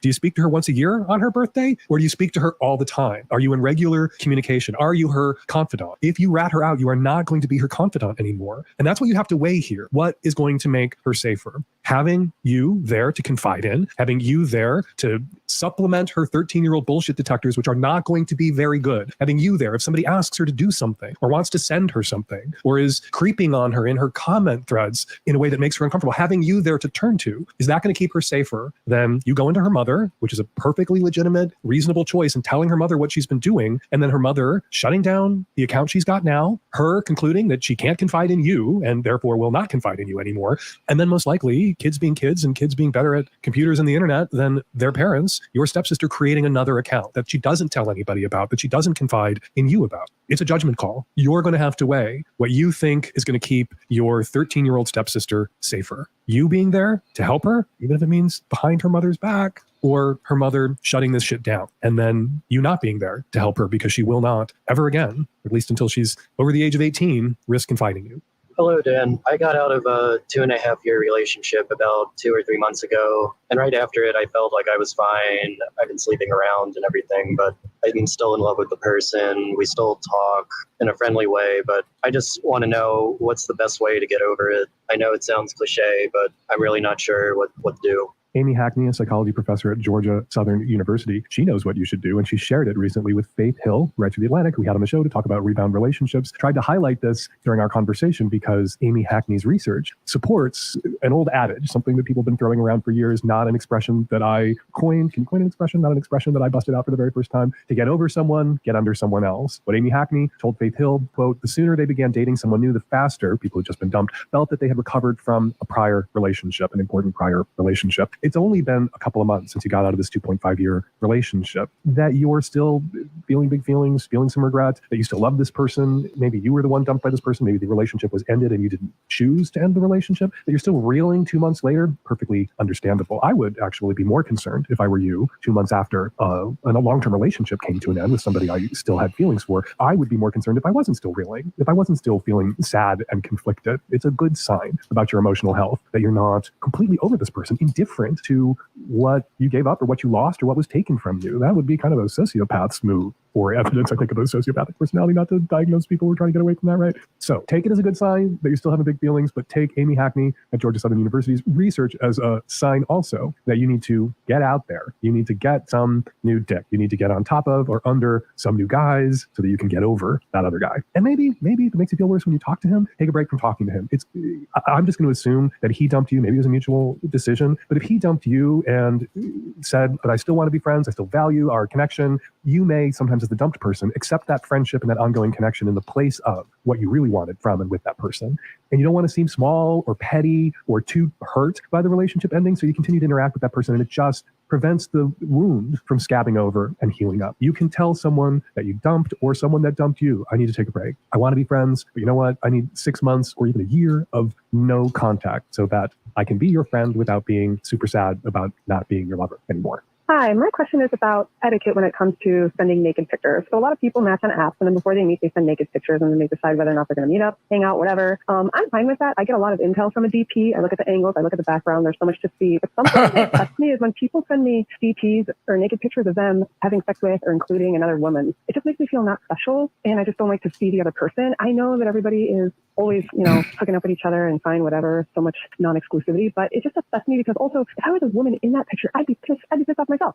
My question is it reasonable for me to expect people to say, hey, solo pics fine, fire them off, whatever, you have my consent, but then should there be another level where they say, hey, I want to send you a picture that includes someone else, or a picture of me having sex with someone else. Is that okay with you? Do you want to see that? Are you interested in seeing that? And then I can decide yes or no. Let's see it. Is that reasonable for me to expect people to stop and ask again? Or is it cool that everybody is firing off pictures of them having sex with other people? In Gayland, we have different names for the different sorts of pictures that you describe. Because, of course, in Gayland, we have different names for everything. Everything in Gayland is very carefully sorted and classified. We've got tops, bottoms, sides, twinks, twunks, otters, bears, muscle bears, daddies, daddy bears, actual daddies. So, of course, we have different names for the different kinds of pictures that you describe.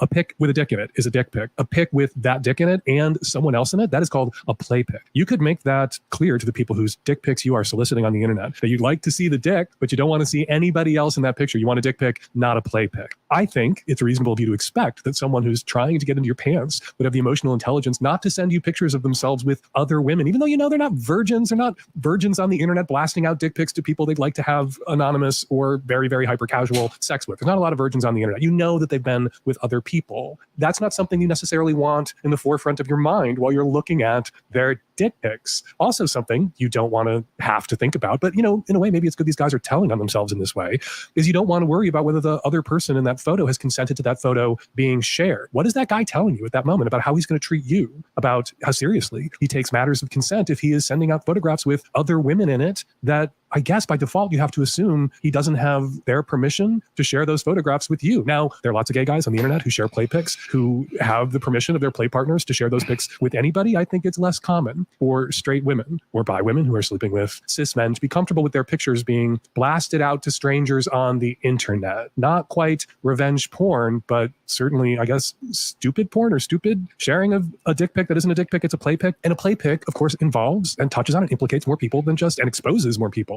than just the dick of the person who happens to be the dick in the photograph, sharing that photograph of not a dick, but of sex that person had. It is a play pic. I think you should, if you're really uncomfortable with this, if you solicit those dick pics, say, yes, you can send me a dick pic. Don't do this dumb thing that some guys do. And of course, no guy that you're talking to is going to want to think he's a dumb guy. Say, don't do this dumb thing some guys have done. It turns me off when a guy sends me play pics, when a guy sends me photos of him having sex with other people who have not consented, or I have no way of knowing whether they've consented to sharing that pic of them, not necessarily you with me. So dick pic, yes. Play pic, no. Hi, Dan, 36 female, Midwest, recently out of a long-term 10-year relationship, and I have gotten into a new relationship with a guy for the past 7 months or so. Sex of my life by far. He is so much fun. He explored together. We've done more kinky stuff in the past 6 months than I've ever done with anyone else. One of the things they're both interested in is possibly trying a threesome, possibly a full couple swap. However, I am someone who struggles with some jealousy and insecurities. Now, this is something, I've been working through in therapy for a while. I've come a long way.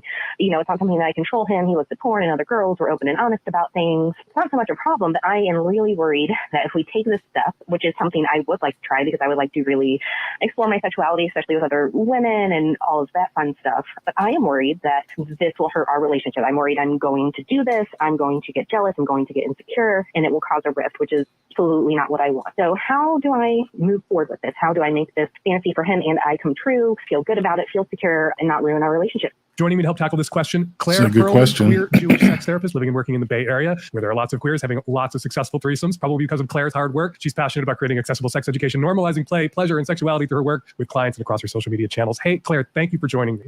Hi, Dan. Thanks so much for having me. So this comes up a lot when people are thinking about having their first threesome with someone they care about. Threesomes are sometimes easier to have with people you don't care about because insecurity and jealousy don't come into play. But this caller is really into this guy and is worried that her jealous, insecure patterns from the past will screw this new relationship up. How do they go about this? How does she tiptoe up to this threesome?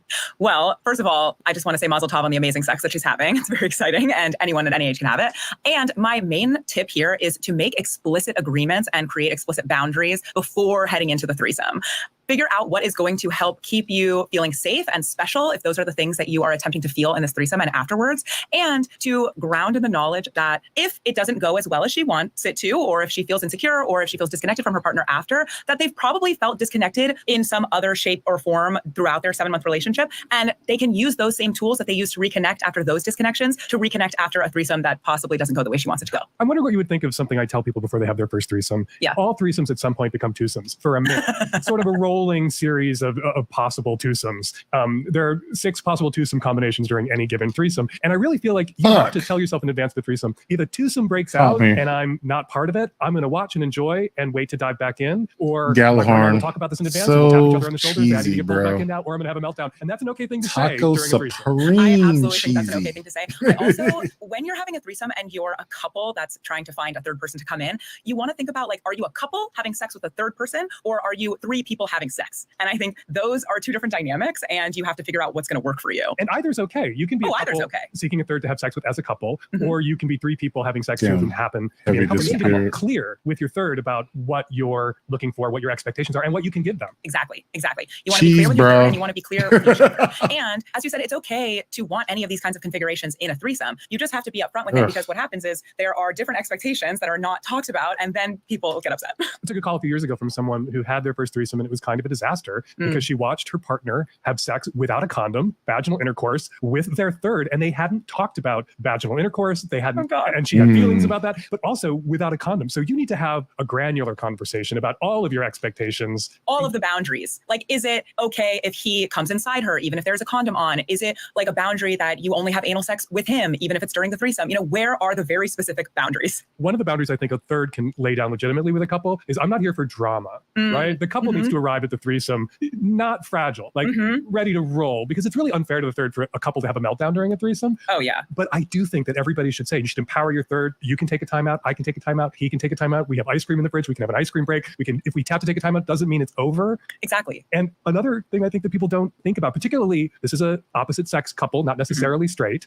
What people don't think about is you can hold things back, right? Where straight people who have opposite sex acts often think that there has to be PIV for it to be sex. If you're having sex with each other, there's PIV. If you're having sex with someone else, there's PIV. PIV can be a high emotional bar for people who are opposite sexers, who've only had sex with each other so far. You can take PIV off the table with your third. Yeah, absolutely. I think that is one of the things that I try to imbue into all of my content and also with all of my clients, that penetrative sex is not the end all be all of sex. There is so much that is the rest of sex, and it all is included. And so, yeah, if you don't want to have PIV because that's going to send you into a tizzy, that's fine. Just be clear with yourself. Be clear with yourself and your third. It's about everybody managing their expectations. Everybody gets to lay down boundaries. Yes. Everybody gets to have asks. Exactly. I mean, if you're going to have a threesome, you're a couple first in a scenario, one, I would have a conversation with her and her partner, really extensive, clear boundaries. Then when they have the third beforehand, before any clothes come off, all that good stuff, maybe we're eating snacks or we're out to drinks, have a conversation with where are their hard boundaries, where are their wants and desires, and then how can you incorporate that into the play that will happen. So you're okay with drinks before a threesome with a new partner? I think that you want to stay mostly sober. But I would say, if there's a lot of nerves and people are into alcohol, you could have like one drink to calm yourself down if that's accessible to you. I would say one or two drinks. Obviously, I think, as people who dish out sex and relationship advice, we always want to say, be sober, be sober. But in reality, most people have a drink. A lot of people meet for the first time when they have sex over drinks. Sober sex is great. I have an interview coming up with the author of Dry Humping, all about sober sex, totally for it. But in reality, it is okay. And most people do and successfely have sex without anybody being traumatized. Exactly. As long as everyone is still able to give consent in a way that makes sense for everyone, then I say go for it. Yes, please. Kia ora, Dan. Basically, I'm contacting you because I'm in a relationship with a man, a cis man, and I'm a cis woman. We've been together for 13 years and married for 7. And about a month ago, I found out that he has been unfaithful. You don't even have to aim it at people. Times over the last 2.5 years. During those experiences, he has had infidelities with a variety of people. So he has had an infidelity with a few trans women, some cis women, and some queer men. So myself, I am in the queer community. I have queer best friends. I am an advocate and an ally and all these things. So I'm not shameful for him, and there's nothing like that going on. But I guess we've been doing a lot of talking. We've reconnected. I'm just trying to figure out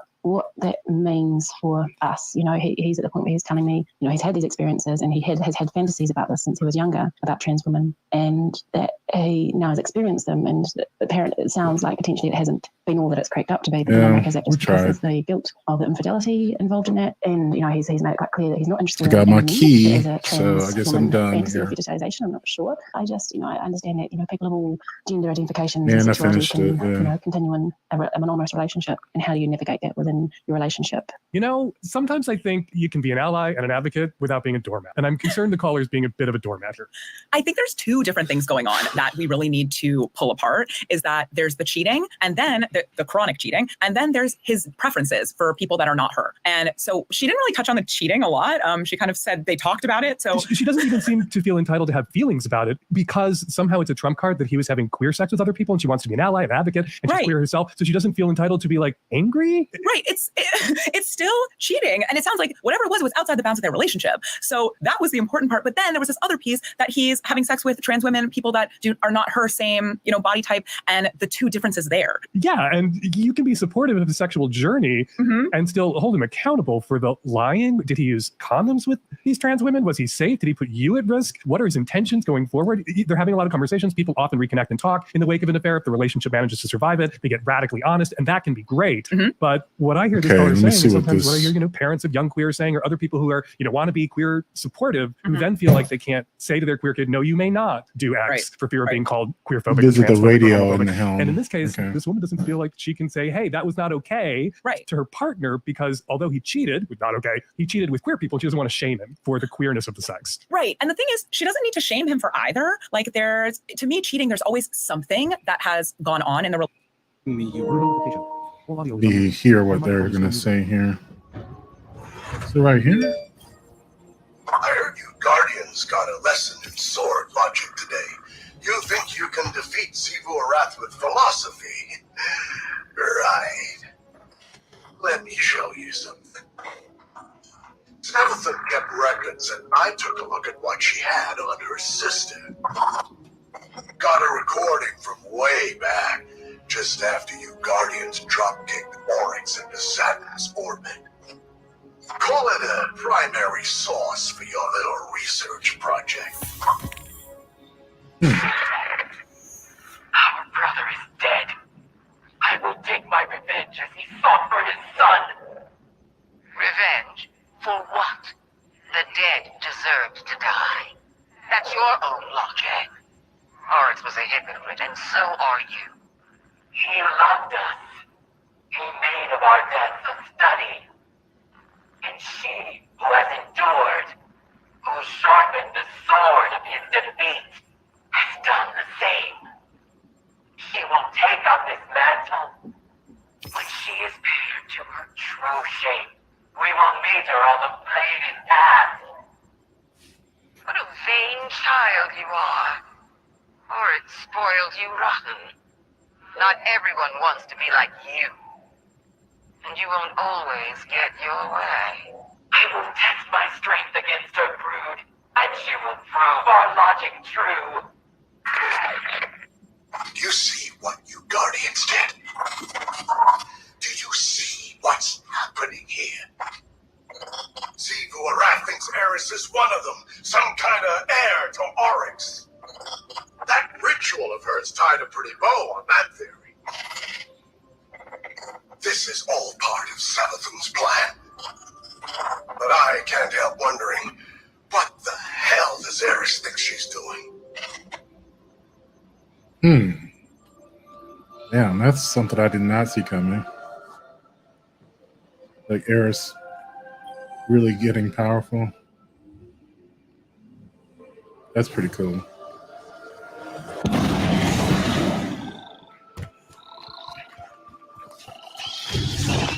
It's mostly just been like a guide throughout the game, but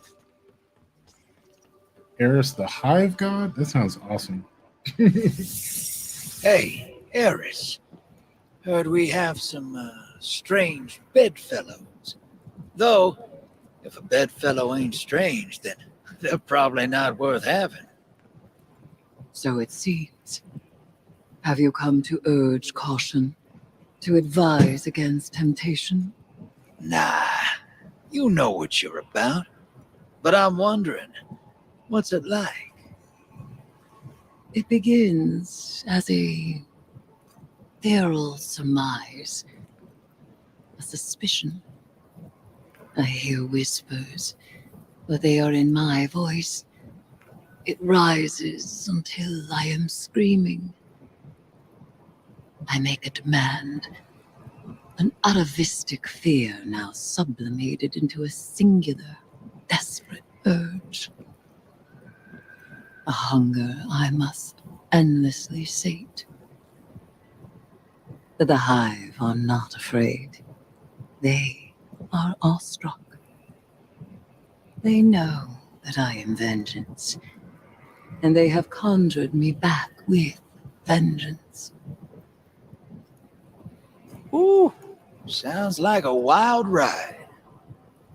I seek to subvert the Hive's flawed logic. I may only do so because of what I am and what I am not. It is a wild ride. Hey, I'll be there when you're on the other side of this. As will I. Trust.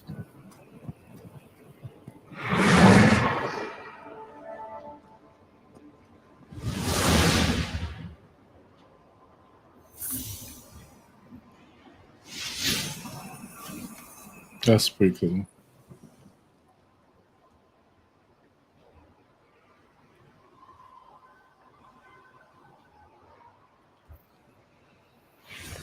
Let's see what we got here. Okay, I did another one. Adjusting magnification and display. Adjusting magnification and display position. Cross button. Adjusting magnification and display position. Okay, Cross button. empowered Adjustment. spire Plus button and square button. crystals. Switch Art magnification. Right stick. Adjust display area. extends the time and activating art crystals and seizing the witch activities. Okay, cool. Might as well claim that one too, because that said a small chance of getting witch keys out of the chest. And I think they want me to talk the hella pad thing. Anyway. I really want to get one of those weapons, but I'm gonna wait. I blew through some of my engrams before, and I'm not looking to do that again. Okay, is this still? There we go. Surprise, sunshine. Thought I'd hack this old holotech and say hello. I don't like this whole let's work together plan, but I don't have to. I've got my orders. Let me play something for you. Imaru, if I am indisposed, bide your time. The witness will force the Vanguard's hand eventually, and they'll realize they need information only I possess. One of them will be open to a bargain. Not Mara again, poor dear. More likely Ikora, or her gloomy little hanger-on Aries. Give them any help they ask. It'll all be worth it in the end. And tell them something clever to make them think that this was their idea. You get all that, Guardian? Savathun wants me to give you the soft sell, but that's not really my style. So, go ahead, bust up the throne world. Get as strong as you like, tithe to Eris until she's fat as a tick. It's all part of Savathun's plan. You need any help digging your own grave? Just let me know.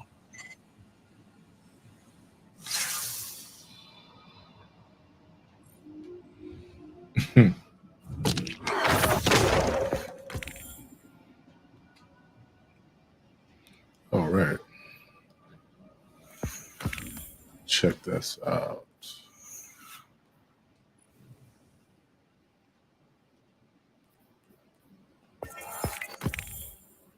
Hey.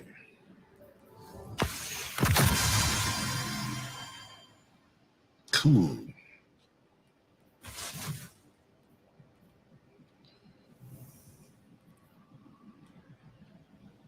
So, do I go Strand? Thinking about going Strand.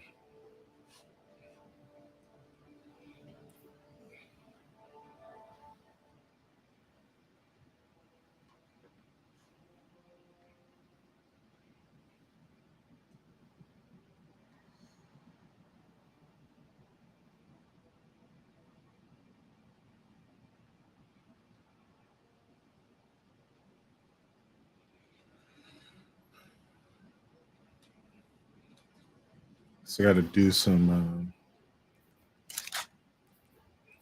some of that, and then I can switch to that, and it'll still be pretty good, right?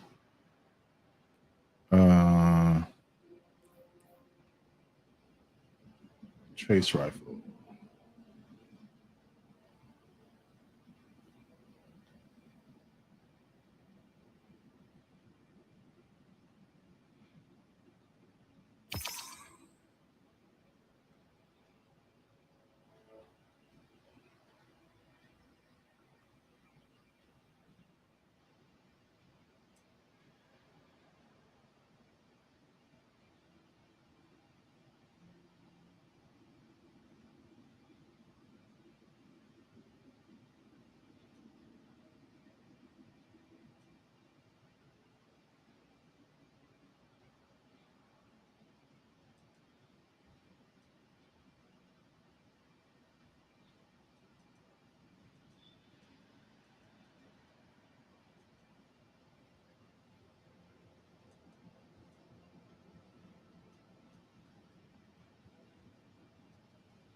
I know I can find it here compared to the other ones.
I can't even remember getting that again.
Let's see, what do I have?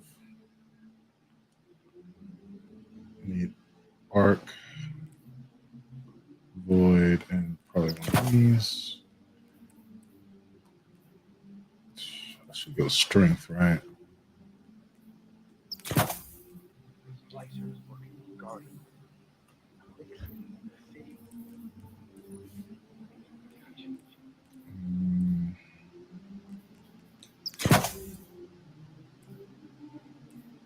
Get rid of that.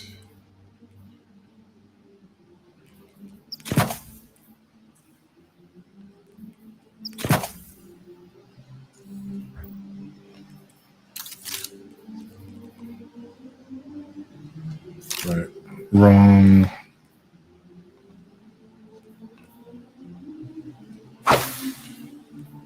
Okay.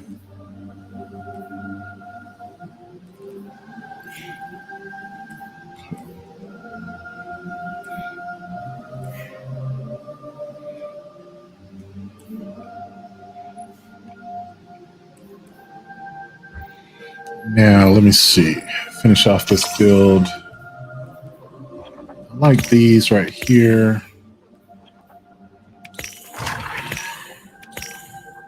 Take that off and just go.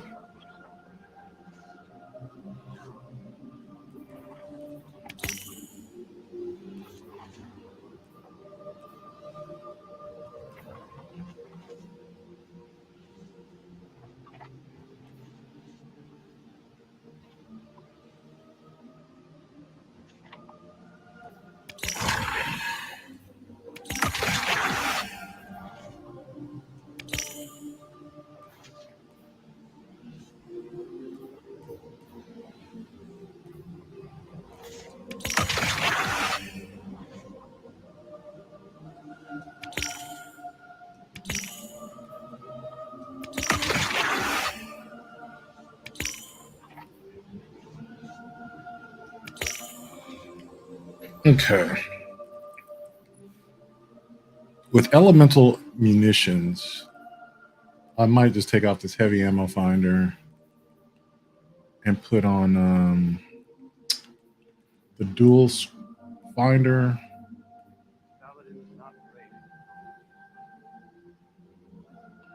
Because I'm on Strand and I would get Strand and Arc. I'm running, yeah. I got to get Arc weapon kills. And then heavy-handed? Hands-on, yeah. But first and foremost, kinetic siphon. Because that's like my main one. Then I have one left. You could go Powerful Friends or... But I'm already on Strand. I got that right there.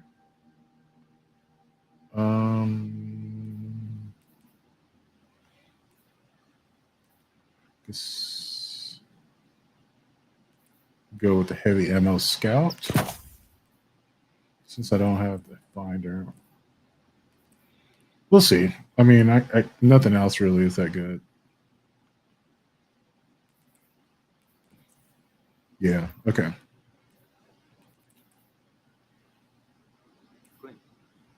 Kinetic loader, heavy-handed.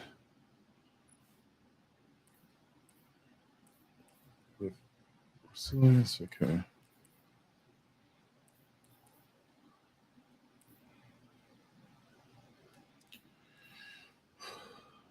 Strength is at 6.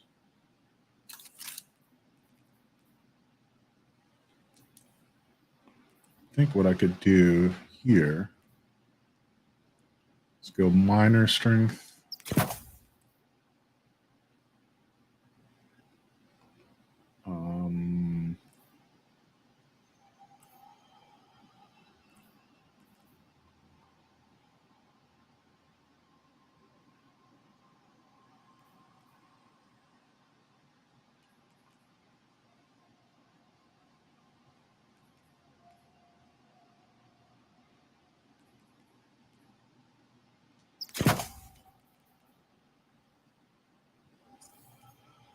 I know. Oklahoma. Okay, I've been thinking about this too long. It's time to go kill some shit. Put this on. What's my recovery? Is 5. Let me check out the rest of this because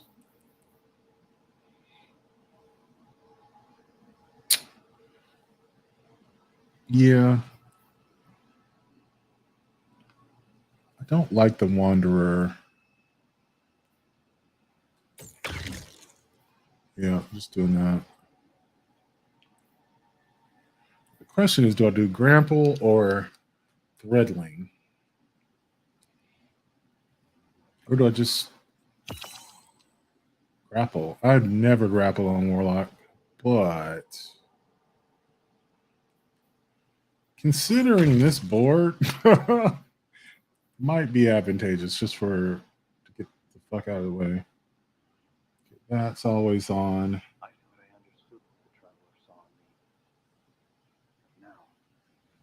Gives you melee energy. Yeah. All right, so I'm gonna go into Destiny Item Manager.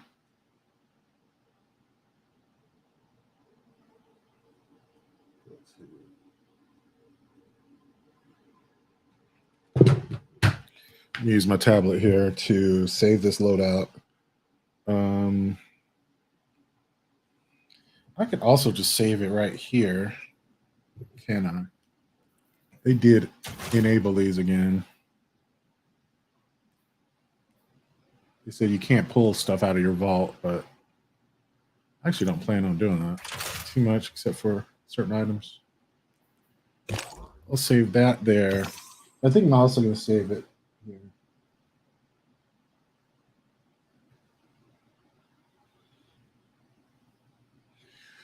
JK, you know, just, or JIK, just in case. Just J, I don't know. JK, just kidding. Okay. Let's get back in here. I'm going to resume my podcast. Microphone unmuted.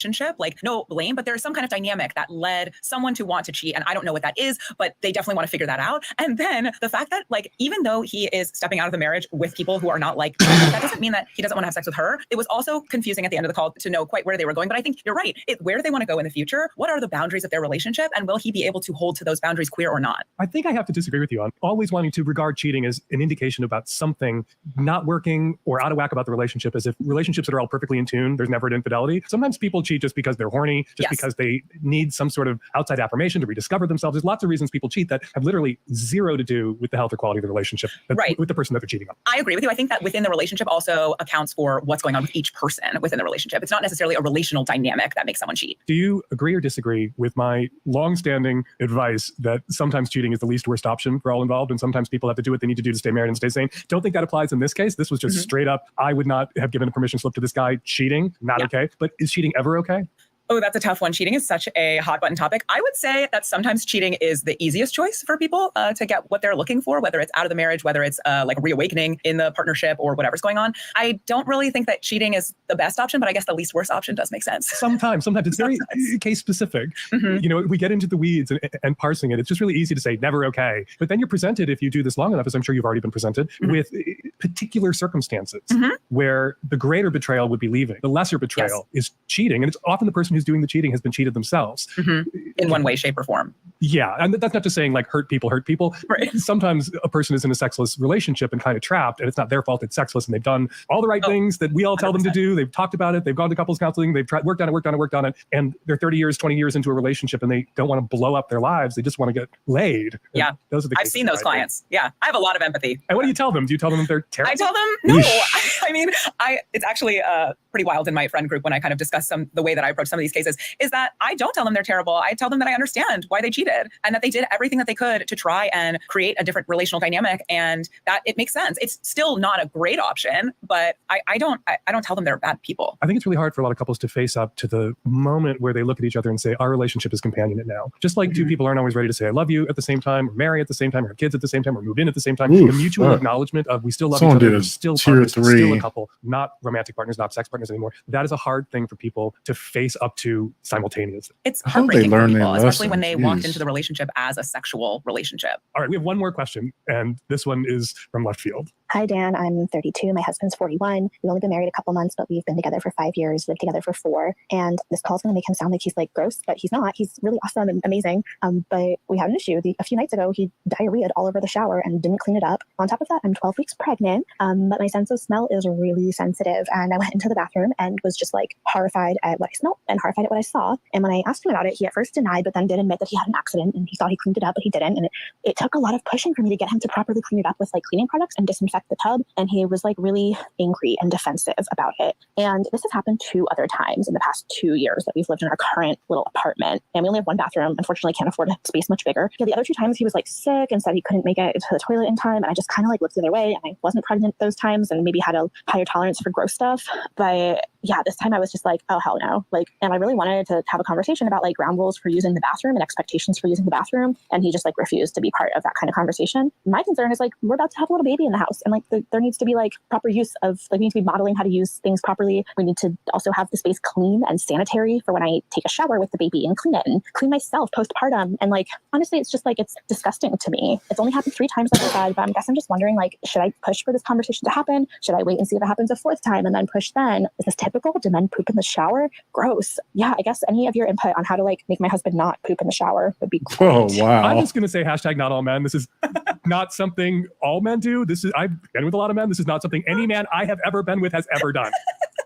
No man I've ever been with either has diarrhea all over the shower. And not cleaned it up. I don't know, maybe a couple of guys I've been with have diarrhea all over the shower, and I didn't know about it because they cleaned up after themselves like fucking grown-ups. Like adults. Yeah, this was a wild one. I also, I would have let her say this even if she wasn't pregnant with a heightened sense of smell. Like, this does not strike me as okay. Something is happening for him. So I don't want to shame him either. Something is happening for him. It's either he needs to go get medically checked out, or he needs to figure it out with a therapist. Ground rules and expectations. She asked about laying down ground rules and expectations around cleaning up your own shit. That's a conversation someone has with his mommy when he's 5 years old. I'm really worried for this caller that she's facing up to having this conversation with their 41 fucking years old husband. I'm concerned that he's not admitting that he's the one who did it. Was it the dog? The poop fairy. The poop fairy threw the window and shat all over the shower. This is a shared space, so I agree. She gets to have this conversation with him. The caller, you could have had this conversation with him after the first time. And you should have. And is it female socialization? Is it the way women are socialized to defer to men, not say no to men, not confront men? I would have been on this, like stink on shit. I would have been like, what are you doing? Why aren't you cleaning this up? Who do you think is going to clean this up? And the caller didn't feel like she could say that and held her tongue through a second incident and through an impregnation. And now here she is kind of stuck. Yeah, I don't know if it's female socialization as much as potentially the dynamics of their relationship. I wonder what else they do together. But I also, the fact that this is a 3rd time is a pattern for him. And I wonder if he's like into it in some way, or like if he's eating something really fucking wrong.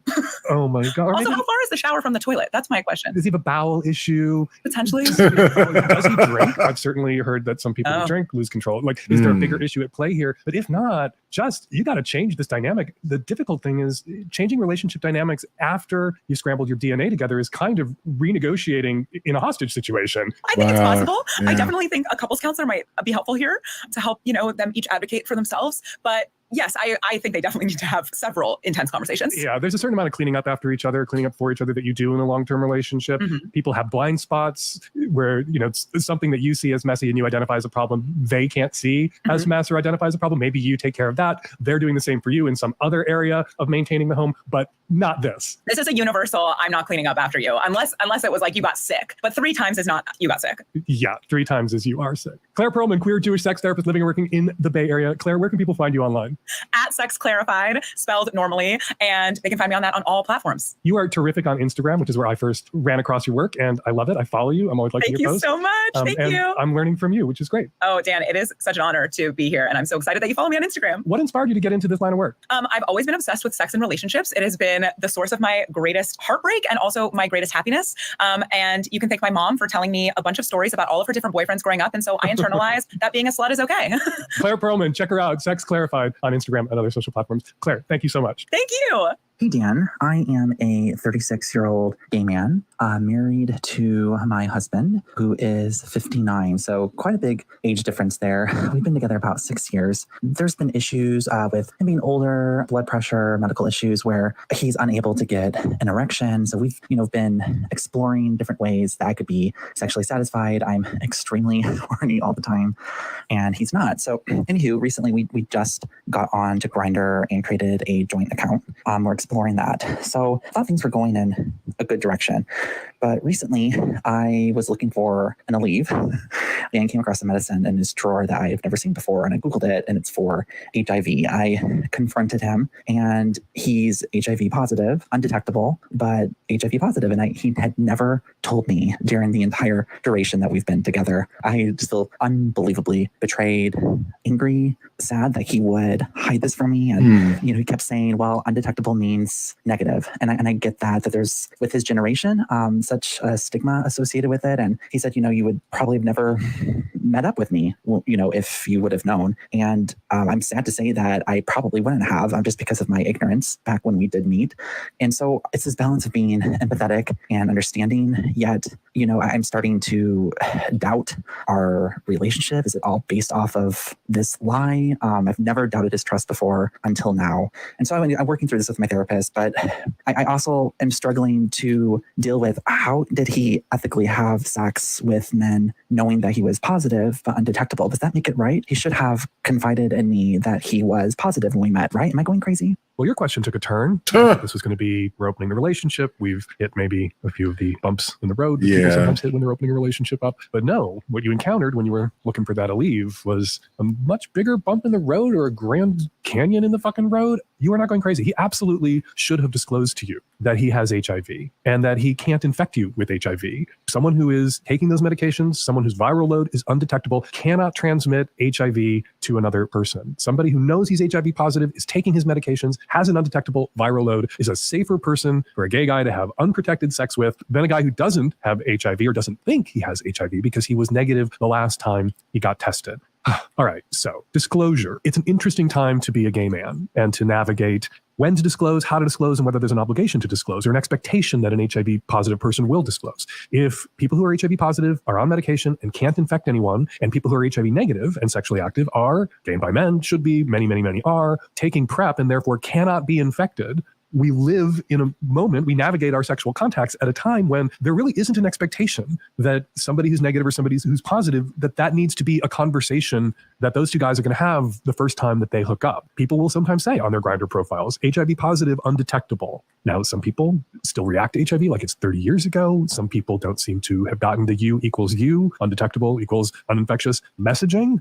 But yeah, when it comes to casual sex, when it comes to the kind of nearly anonymous casual hookup that is often the inciting event for many gay relationships, there isn't disclosure around who's positive, who's negative, because the assumption is positive people will be uninfectious and negative people will be on PrEP and uninfectable. People still get infected, so this isn't always true, but there's a reason most gay men in casual anonymous sexual encounters aren't using condoms anymore, and it's because they're not worried about infecting someone if they're pos and on meds or getting infected if they're neg and on PrEP. The problem with everybody throwing the condoms away is roaring epidemics of syphilis and gonorrhea and chlamydia, which should concern us as gay men. What concerns you right now is the perfectly legitimate anger and betrayal you feel in that your partner, your husband, even if he didn't feel obligated to disclose this to you when you first met, and depending on where you guys live, he may have been legally obligated to disclose this to you when you first met. There are still HIV disclosure laws on the books, although they are not regularly enforced. But at some point before you guys got fucking married, he needed to tell you this, and that he didn't. That you found out the way you did.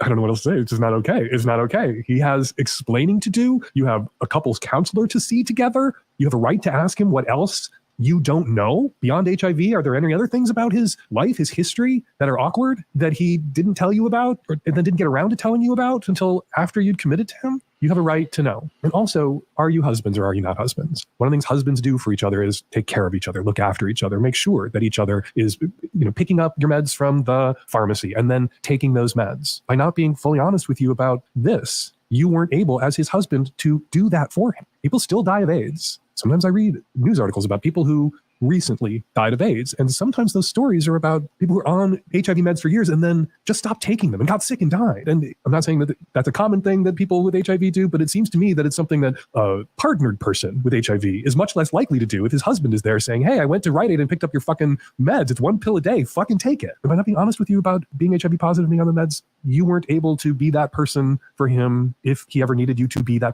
husband, be the spouse, to be the reason why married people tend to live longer, because there's somebody there saying, take your fucking meds, go see your fucking doctor, who then turns around and says those same things to you. 6 years is a lot to throw away. I would encourage you to get into couples counseling and talk about this. It would be an enormous forgive. It's a big reach. It's a big ask. And he's got to earn it with some radical honesty and transparency. Not just about this, but about your legitimate, I think, concern that there may be other shoes about to drop, other things that you don't know about, that as his husband at this stage in your relationship, you absolutely have a right to know. I ache for you. Obviously, this puts off fucking other guys for a little bit because that requires trust and communication. And what he's demonstrated to you with this is not that you necessarily can't trust him, but you can't trust that he's communicating with you honestly and transparently, the way a husband should communicate with a husband. And until that can be established, fucking around with other guys is on hold. Sitting together on the couch in a couples counselor's office is on point. Hi, all at the Lovecast. I'm a late 30s cishet male living and working in Florida, and I'm calling about my relationship with my job. Actually, I'm a public high school teacher, and the Florida legislature has been attacking trans youth for well over a year now. And this year, they've gone so far off the rails that I cannot ask my students for their preferred pronouns. My trans colleagues at work cannot introduce themselves using their pronouns. And I can't even ask my students if they have a nickname for fear that that nickname may stray too far from the gender they were assigned at birth.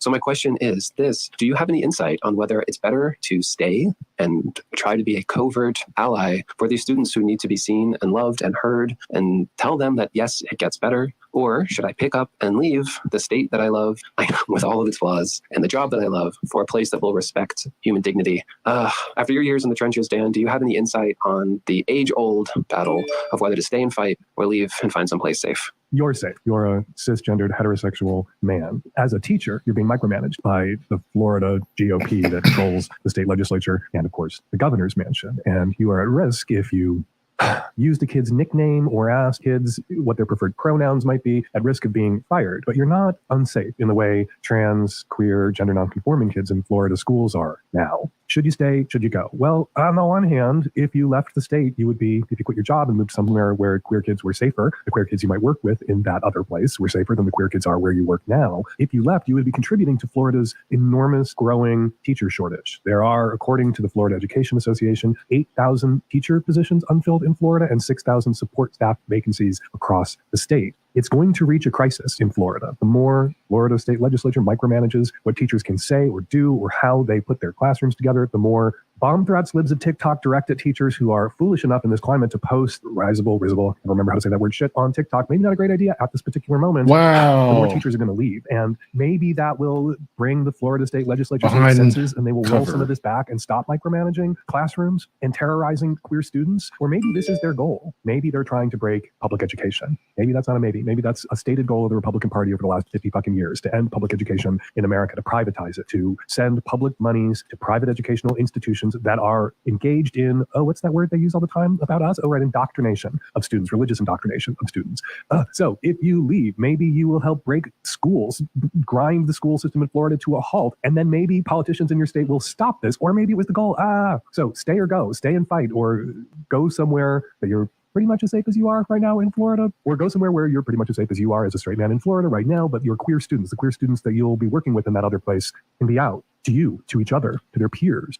It's a hard call. It really is a hard call, because you're either, by going, going to help bring Florida to its senses, or you're going to be bringing Florida a little bit closer to where Republicans want Florida to be, which is a public education-free state. If I was a queer kid in a Florida classroom right now, that teacher who risked rolling his eyes a little bit, maybe just enough so that I, as the queer student in the room, could perceive it, and the kid in the room with fundamentalist Christian parents who are just itching to go to a school board meeting and blow the fuck up about the teacher rolling their eyes, if I was that queer kid, that would be a lifeline. That would be very important to me. Those trans teachers who are still there and obeying the letter of the law and rolling their eyes a little bit, and the straight teachers who are doing the same. So you can go, you can stay. There's some benefit perhaps if you go. There's some risk perhaps if you go. But there's going to be a definite benefit to the queer students in your classroom if you can engage in non-verbal, silent communication, protest in the classroom in such a way that the queer kids can tell what it is the fuck that you're doing. They will benefit, which tips the scales towards stay. All right, before we get to this week's listener response calls, I want to share a couple comments left on last week's show at savage.love.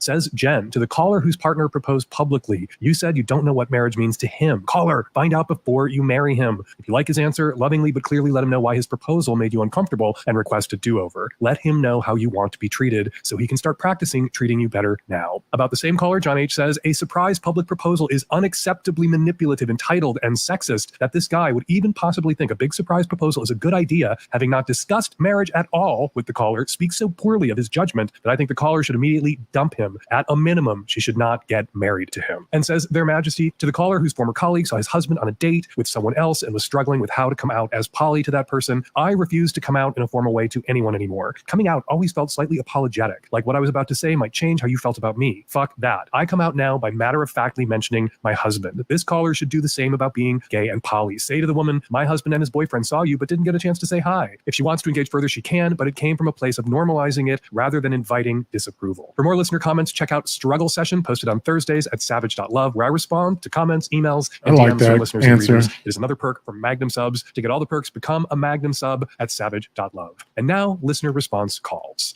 Hi, Dan. This is for the caller whose proposal went badly and she's questioning marriage. So somehow the proposal got screwed up. We don't know the details of how or why it was a disaster, but instead of appreciating the effort, she struggles to get over this misstep, even though he's, in her words, an idiot, and she was, quote, traumatized by the proposal on the same level as the trauma of her parents' divorce. What the fuck happened? If he's such a shitty planner on a grand scale, how does she know the wedding won't be a repeat? It sounds like she might grudgingly go along, which is like dragging someone to a movie you know they don't want to see. How are other people supposed to enjoy this? But one, he proposed without them ever having discussed marriage. And two, she accepted because she's a people pleaser. Maybe the best thing for now is to stay engaged, but put the brakes on the wedding. What's the rush? And finally, maybe it was just an inartful word choice, but she says her boyfriend is an idiot. Whenever I hear one half of a couple disparage the other half, my first thought is, he's an idiot. You've chosen to be with an idiot. Why? Hi, Dan. This is a response to The Atheist from episode 878. I think that you gave the nice and correct answer, but I'm guessing the caller didn't want a nice or correct answer based on the tone of the call, so I wanted to offer that. When people ask me to pray for them, my shitty answer, if that's what you're looking for, is to who? Or if you want to be a special kind of dick, you could say to whom. Hello, Dan. I'm calling in a response to the newly open married couple from 878 who are feeling frustrated and boring because they can't tell their friends and loved ones about their new non-monogamous relationship. Well, I've been polyamorous for over a decade, and I got some fabulous news for these people. It turns out that there's nothing more boring in this entire world than a newly open married couple who won't shut up about it. I hate to break it to you kids, but no one's gonna care. It's not that scandalous as you think it is. Truly, go outside and watch a movie and keep it to yourself. Nobody gives shit. And WGLIT. We're going to leave it there. Don't know why I never shortened that into an acronym. It's perfectly acronymable. WGLIT. Got a question for next week's Lovecast or something to say about something I said on this week's Lovecast? Go to savage.love/askdan right now while the question is still fresh in your mind and record your question. Or you can use the voice memo app on your phone and email your question or comment to q@savage.love. Or you can call us and leave us a message at 206-302-2064. Be sure to check out the brand new Hump streaming library. Hump lineups past and present are available to stream online, including the past 3 years of Hump Film Festivals, 5 volumes of our greatest hits, and our brand new Hump Hardcore All Kink lineup. Go to humpfilmfest.com to start streaming today, and while you're there, go to humpfilmfest.com/submit to find out how you can get your porn masterpiece into my little dirty film festival. Follow me on Instagram and Threads at Dan Savage. Follow me on Blue Sky, also at Dan Savage. You can follow Claire Perlman on Instagram at Sex Clarified. Be sure to check out her website, sexclarified.com. The Savage Lovecast is produced every week by Nancy Hartunian, and me and Nancy and the tech-savvy at-risk youth. We will all be back at you next week for an installment of Savage Lovecast. Thank you for downloading. It's a good episode. I might clip one of those for next week. I think I have a pretty full show for Wednesday, but yeah, the question about opening up the relationship and finding out that your husband is HIV positive, like, yeah, that's quite a bit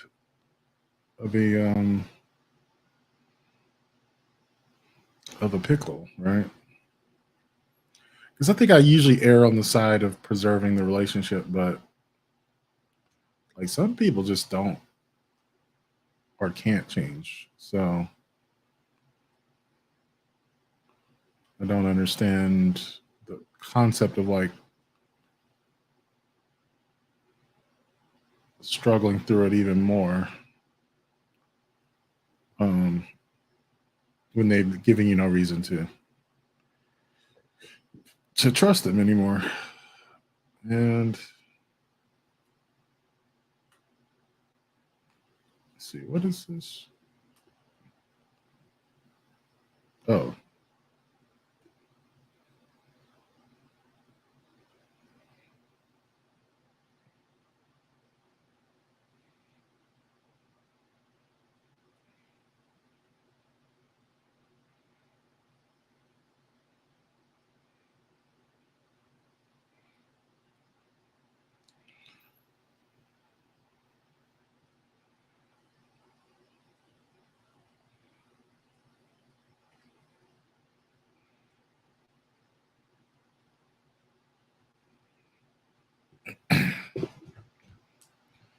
Yeah, that was really interesting, though. I do like those sorts of ambiguous questions. I don't. The one about shitting in the shower, like, oh, god damn, she's having a baby with the shit shower guy. I don't know, but basic hygiene stuff in a relationship is it's kind of iffy there, right?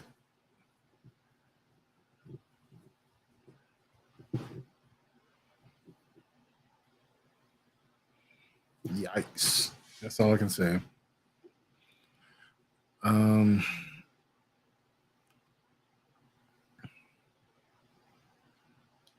But that seems to be the first.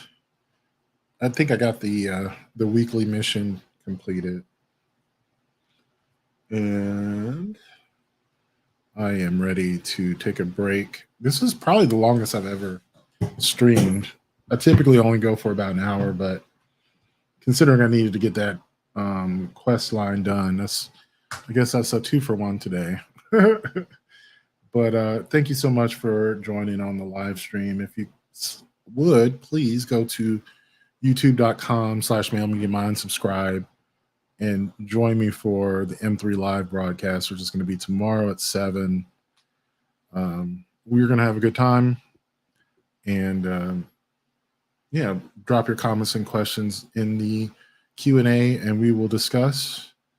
But thank you so much for stopping by. I will see you in the next one.